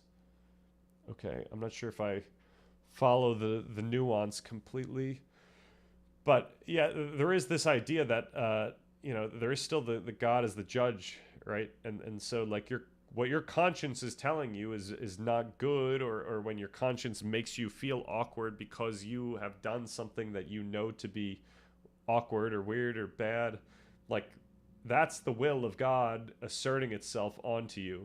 And these religions create like highly effective cultural philosophies on top of this experience that people have in relation to their experience, in relation to their minds, that points them in a direction of effective social cohesion. So I don't know if you've been here when we've read through specifically the epilogue of part 1, where we talk about how religions come about, but that's it's once again pragmatic in the sense that over time many different stories and cultures are either working or not working, and they get crystallized into these highly effective philosophies that communities share and leverage, and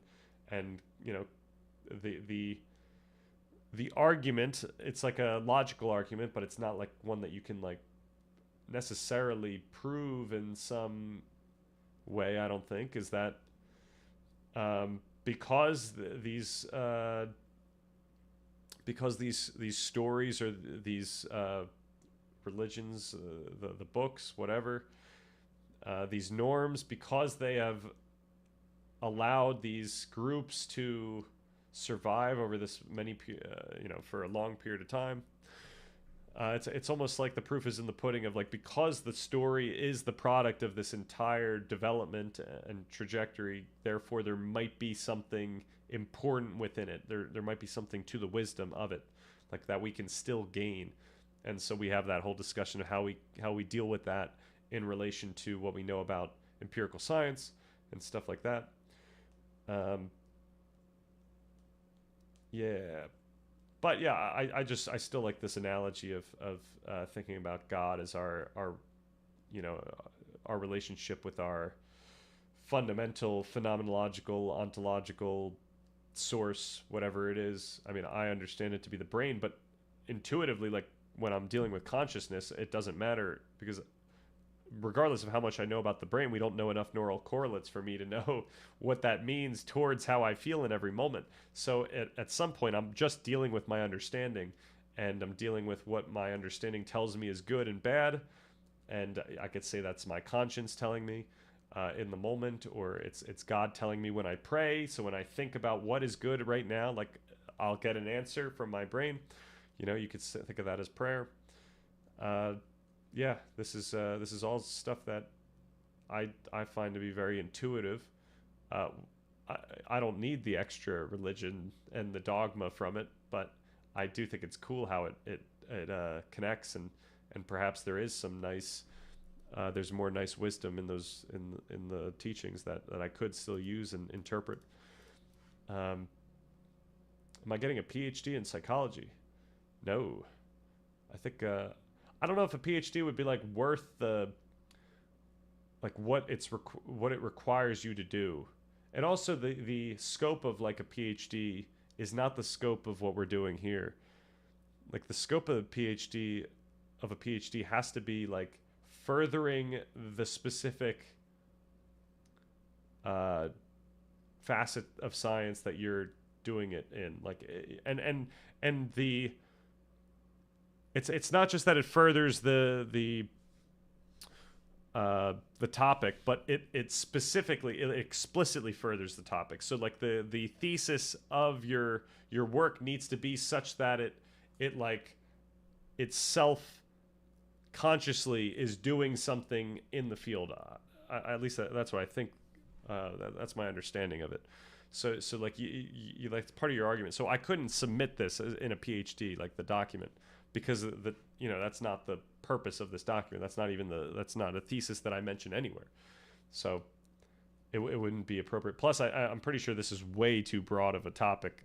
Like I'm doing something that's insane in this document in terms of its scope.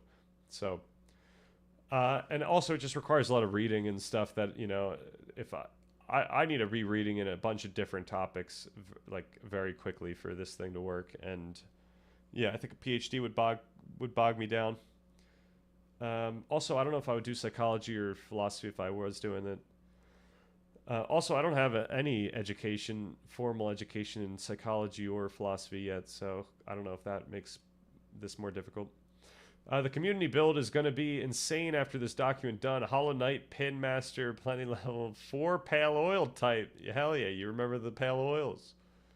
Yeah, once this document's done, our power level is off the charts. Like, I mean, at that point, we're just like, we're reading this thing over and over again. We're just slowly making it better and better every single time. And granted, there's going to be a lot of things we're going to need to add after it's done, but I think we'll be quite equipped to talk about any of these stuff. I mean, I feel like decently equipped to talk about this stuff right now, but imagine if I knew all the literature that we get to talk about in part 2. That'll make this stream a lot more fun when I could just start throwing out, all the practical tips to doing anything. Good luck getting PhD funding for anything other than engineering to my PhD bros out there. Giving me dark ages foreboding, Onion. Oh gosh. Oh, I like to say that religion was the first social contract. Well, it depends what we constitute as religion, because the social contract was set way before religions. And the question is, is it even intelligible to find a line between when religion wasn't a thing and was a thing? Like, it always kind of was there, at least. It's not that it was always there, but like it coming about was a continuous thing. It wasn't like a step function. We have the new document of light in front of us. Oh gosh.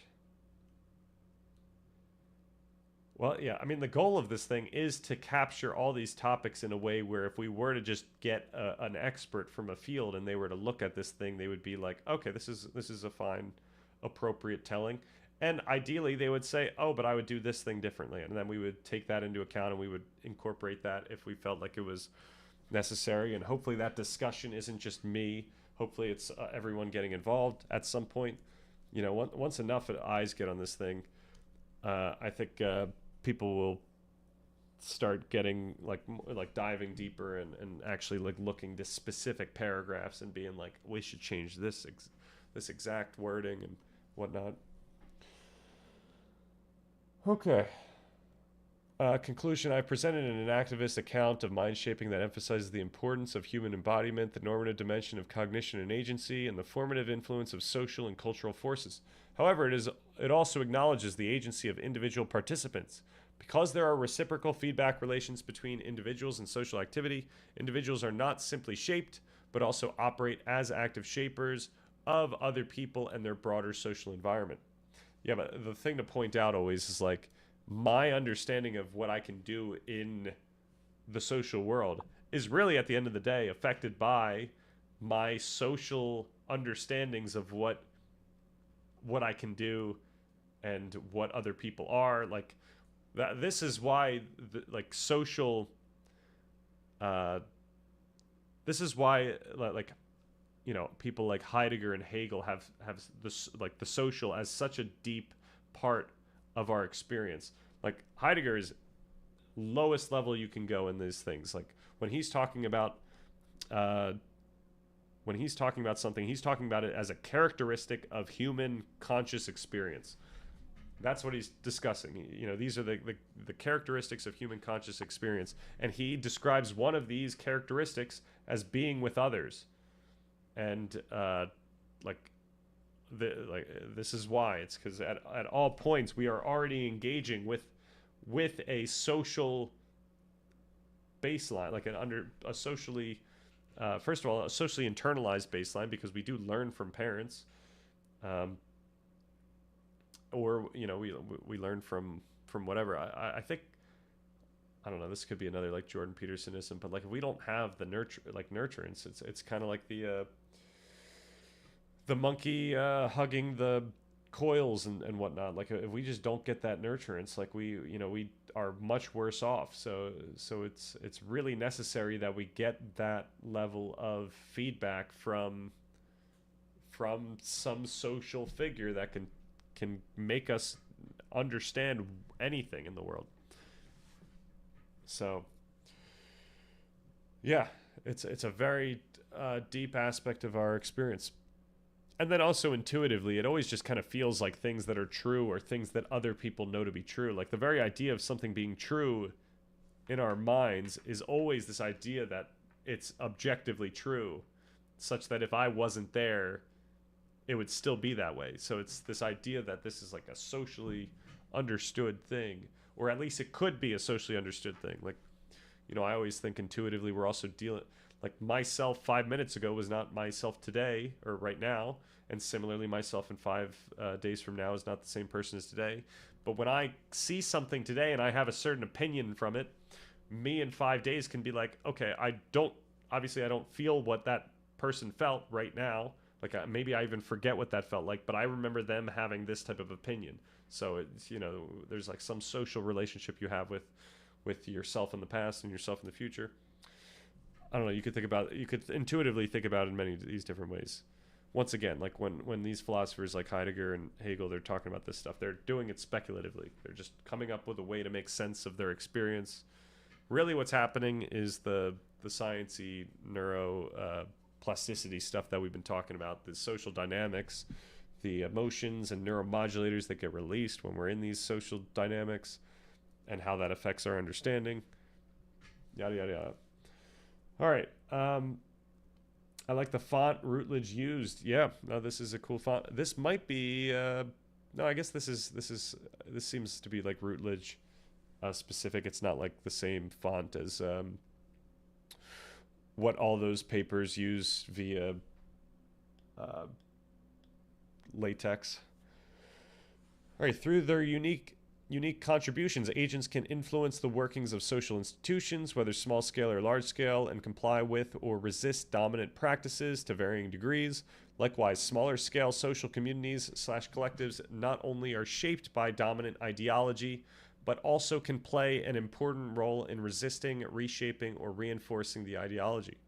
In short, it is true both that social structures and institutions shape the actions and interactions of individual agents and collectives, and that individual agents and collectives produce and reproduce structures.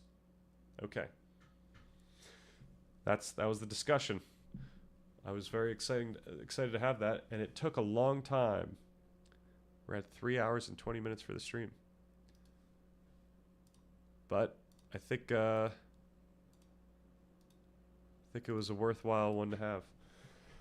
Tomorrow is astrology day. We're figuring out if there's anything that is empirically validated related to astrology. That's what we're doing. Looks like Garamond, but it isn't. I unfortunately I don't know fonts as well. Pretty sure it's Garamond derivative. This has been one of the more interesting streams for me. Hell yeah. Thank you for saying that. That is always motivating to hear. Yeah, all this stuff is really not only interesting, but really important practically for how we go about understanding what is affecting our understanding and how we can change our understanding and all that stuff. And of course, we haven't gotten to like the practical tips yet. But having this, like, I still think that part one is so important just for giving us the baseline context of what we're dealing with. Like, yeah, people do like self-help books. They like just knowing the practical takeaways, but having that baseline understanding of why these practical takeaways are working, or to what extent they're working, what they're actually doing, and what else is affecting us. Like, yeah, this is very important.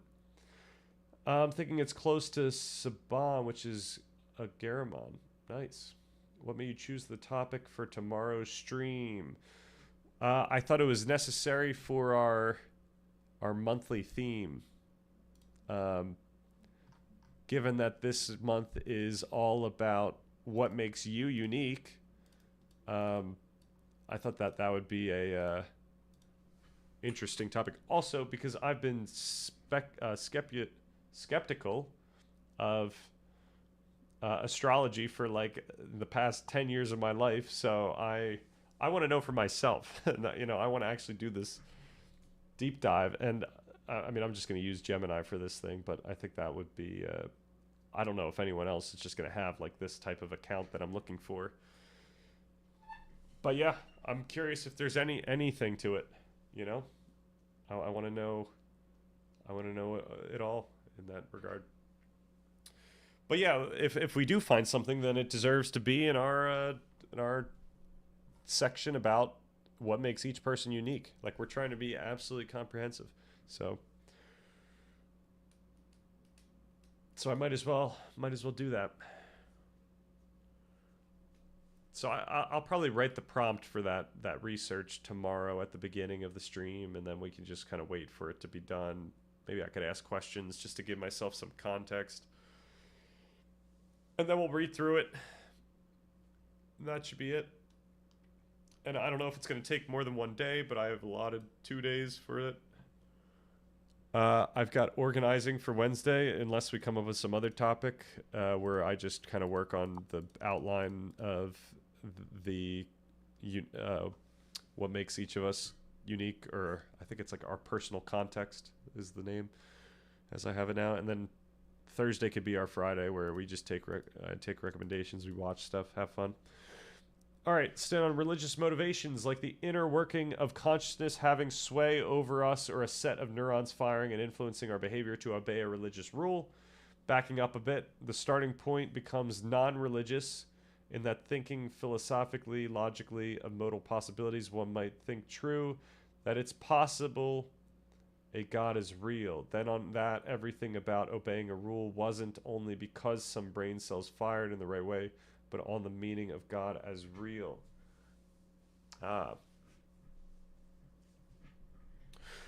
Right, I would say, first of all, that I don't think people get there in that way. Like, I don't think that people have the rational thought and then they buy into everything because of the rational thought. I think one of the things that we've learned, and that we are slowly discovering, and that we are going to deep dive in soon when we get to thinking, is that our rational thinking is afforded to us by emotion. Like, we can't actually rationally think without the underlying emotion that makes our gut feeling feel right or wrong. It makes it, when we're making a decision, that we, you know, that something feels like the right decision and something feels like the right decision. And then, as I always say, the feeling of certainty that we even have, that this is a pen, that is a true statement, that feeling that I have, that feeling that we all have. Like, that's something that that's an affective experience. It's afforded by the emotions, by the processes in our brain, the neuromodulators that are being released. That's what's allowing us to believe what we are believing. So the other thing is, like, religion didn't come about from a culture of rationality like that. Like that, I mean, you know, we can talk through the whole epilogue some other day when we have time. But the notions of rationality and logic that we hold as obvious and that we take for granted today came out long after many religions, you know, have already or I don't know, became huge forces. Once again, I think it's not like religions like started at some point. I think like even our distant ancestors were religious in some regard, and over time our religions became more coherent and cohesive. I shouldn't say coherent, but cohesive or complex in their telling and their norms and stuff like that. So, but that's always felt like that was always felt like the what we come up with in terms of logic and whatnot, that comes later, like the rules of logic and even the idea of possibilities. Like the idea of possibility is a very high level conceptual way of thinking, or just a concept to talk about, that I don't know if that's like something that was around 10,000 years ago, or I could be going crazy with that one. I'm not sure. I don't know what language was like 10,000 years ago. Like, was it language sophisticated enough to talk about possibility as a subject 10,000 years ago? Now, obviously, like when phenomenological philosophers talk about possibility, they talk about it as a fundamental aspect of how people feel. Like we're always, working with affordances at some lower unconscious level, and I would say that is certainly the case for beings 10,000, 100,000 years ago, even, and longer. But I don't think it's that we have this like this or I don't think. Yeah. Also, the idea of God being real is very much like when we talk about whether or not God is real, like we have a very different understanding of what that would even mean than people 2,000 years ago. Like it was very much like a part of your culture that, I mean, I guess that's kind of still today, but it was part of your culture that you believed in at least some God, and we can see how fluid this was when someone would take over someone else, and then they would kind of instill their gods, and then it probably doesn't take much longer than a generation for the person coming up to fully believe in that God. But rating out, have a good one. Have a good one. Yeah, no, have a good one, Adam Tunin. Thank you very much for the discussion. When we have time, I love talking about this stuff, so we'll go through it. God is your highest value. That's why God is rich and Buddha pretty rational.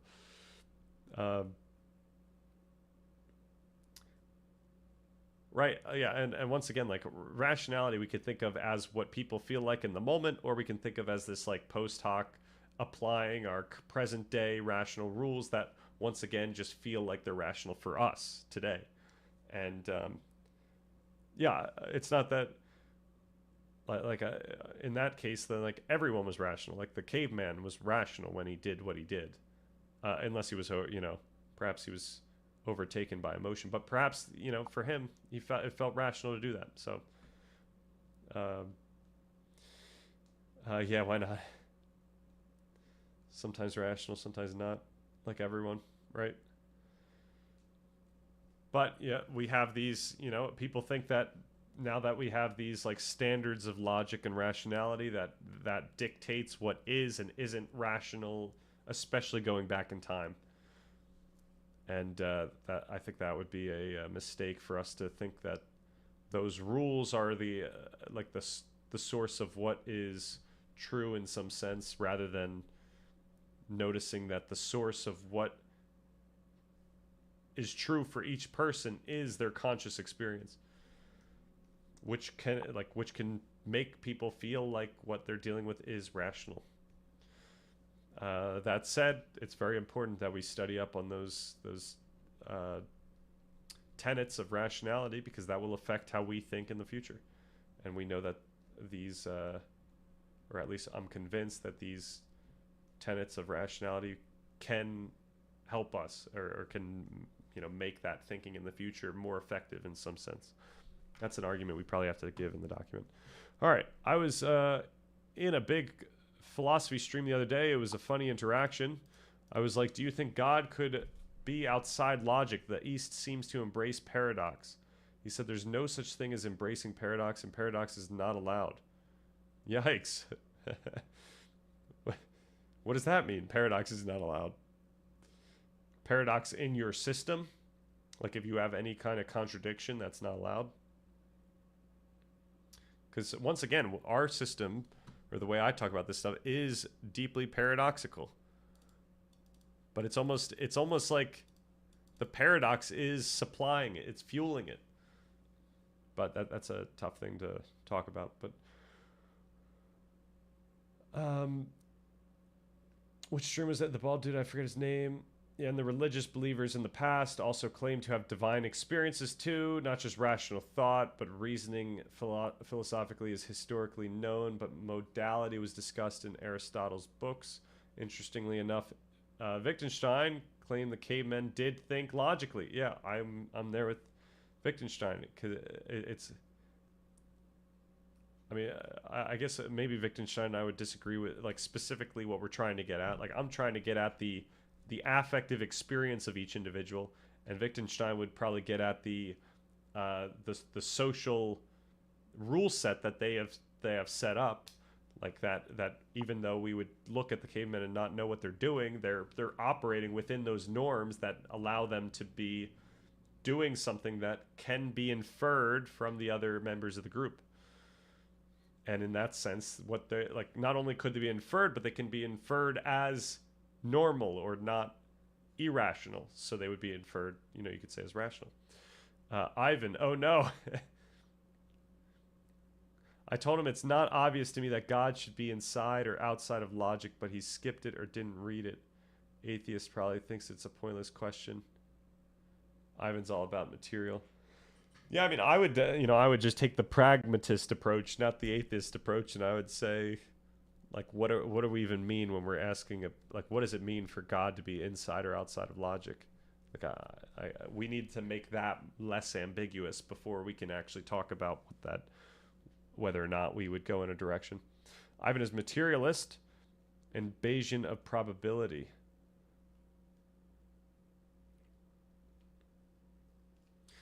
Just you all wait for the big collab with Ivan one of these days. One of these years, I should say.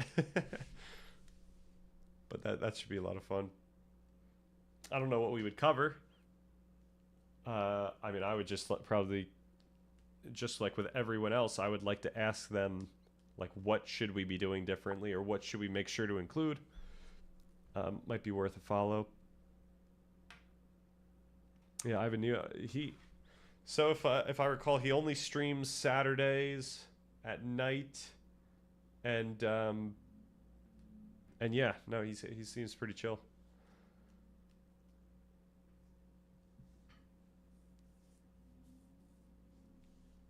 I was running by some of the consciousness stuff by him before letting it out.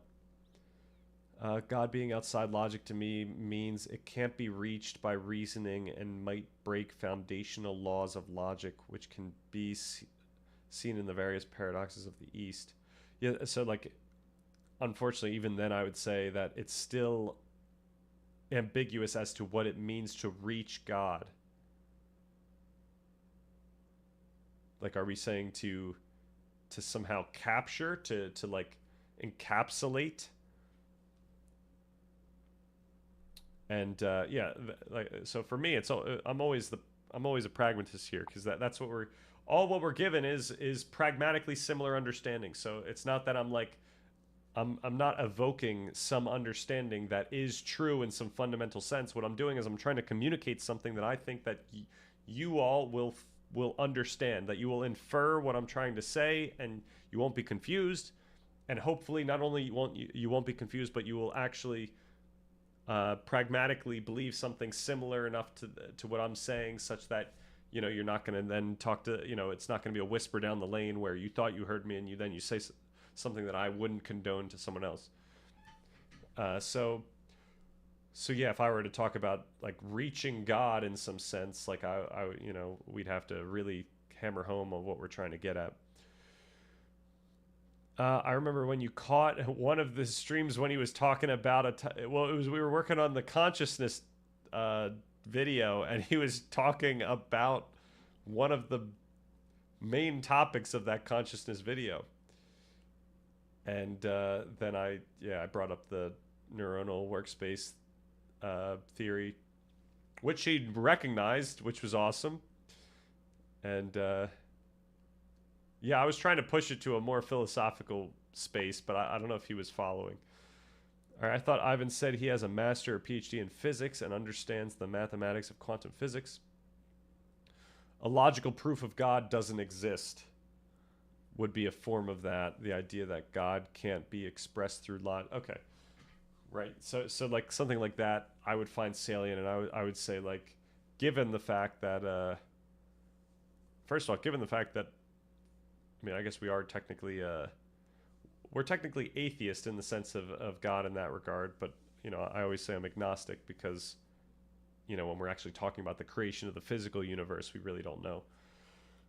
But yeah, when we're trying to talk about God, like, I would say that first of all, we have to figure out what we mean by God, and the only salient way I know about talking about God is by actually connecting it to this emotional experience that we each have, that people have tried to make sense of over a long period of time. So they make this pattern and then they end up believing that it's actually true. There's that. So today we could still see people that believe it to be true, and we could also ourselves try to empathize as to why people think it's true, or why people thought it was true, why people came up with this type of story over the period of time, all this stuff. So yeah, once again though, with any concept, we can't express it completely through logic. We can't the idea of expressing anything completely through logic is unintelligible. We can merely just try to communicate something and use logic to make it more palatable or compelling for the person we're trying to communicate it to. I'm somewhat agnostic on what I'm describing. That's just the question I was raising, right, to the dude, basically. Yeah. But yeah, I will always just try to give a more precise discussion of what we're talking about, just so that I don't say something that would be inappropriate. Like, I would say it would be inappropriate to just say that you can describe God with logic and not explain what that would even mean. That's why I really don't like these simplified phrases where, is this, or, whatnot. It's all, for me, it's always, can we talk about it?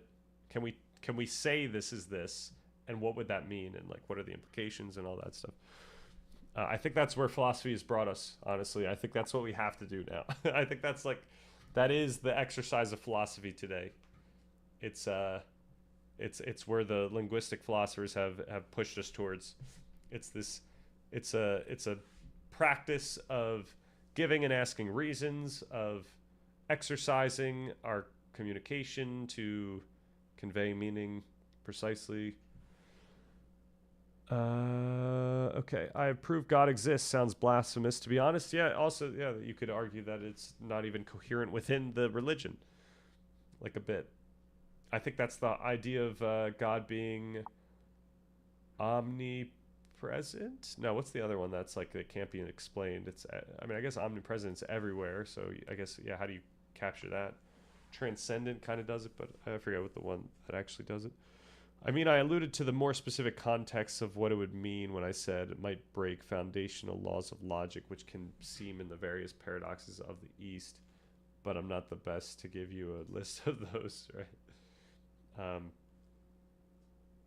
Yeah, and once again, like, different cultures have different norms about very similar phrases and ideas. So for the East, the idea of paradoxes might be just more salient and even logical than for people in the West, perhaps, when they're dealing with religions. They might not like the idea of a paradox in their religion. It's like, who gets to decide whether God exists or not, right? And I would say either you, but it's not, that gives you too much agency. I would say maybe your brain decides whether God exists for you or not, and you have that relationship with it. And so it's less, maybe it's not even your brain. We could say your conscious experience decides. We could say many different things. This is why I like saying we could go in these different routes. Because I'm a substance dualist, the external world is a certain way, ordered mostly our body's science of things, etc. It's moving towards a closer theory to truth. But I also hold that we are spiritual beings, a ghost in the machine, based on having my own experience with ghosts as spirits, paranormal phenomena. Okay, pretty cool. Yep, I would say that's the that is the I guess that's the type of setup that I usually try to challenge. I'll say, I say assault usually as like a more, that sounds more charged than it is, but really challenge is the way I think I'm going about this. So like my past two consciousness videos specifically create like an effective argument, I think. Like, actually, you know what? Do I really do that? Because then I do I do agree with physicalism in that, which I really shouldn't have. But I think I'd make the nuance in the argument about ontology in the most recent consciousness video, where, yeah, that would kind of challenge those things. Stan said that if he teleported, he'd think someone was pranking him. Right. I have too much faith in the science, I guess. But yeah, I would be very confused. I would have to try to figure out what's going on there. Unfortunately, I'm not too neurotic, so maybe I come back from being teleported pretty nicely. All right, now I feel bad because I told Sound Off that I was going to be in the Discord like an hour and a half ago. That was a long time ago. Oh man. All right, I think I should head out. Don't waste it. I know you're just being funny. You're not really going to hit me over the head with your challenge. It's funny you say that. I literally used the same language when I was talking about something with Gemini. Gemini thought I was literally talking about assault. So I do. Maybe I should not. Maybe I should stop using the figurative phrase assault, because people will think I mean it physically. Peace. Absolutely, peace. That's what it's all about. They can just check up on you here, right? Yeah, they can always just see if I'm still going. But it's more of like these. I told them that I would get off, and I should have did what I said I was going to do. So I'll apologize, but thank you for the fun stream. This was awesome. Got to talk about some fun stuff. So hopefully tomorrow's also fun. Have a good rest of the day, everyone.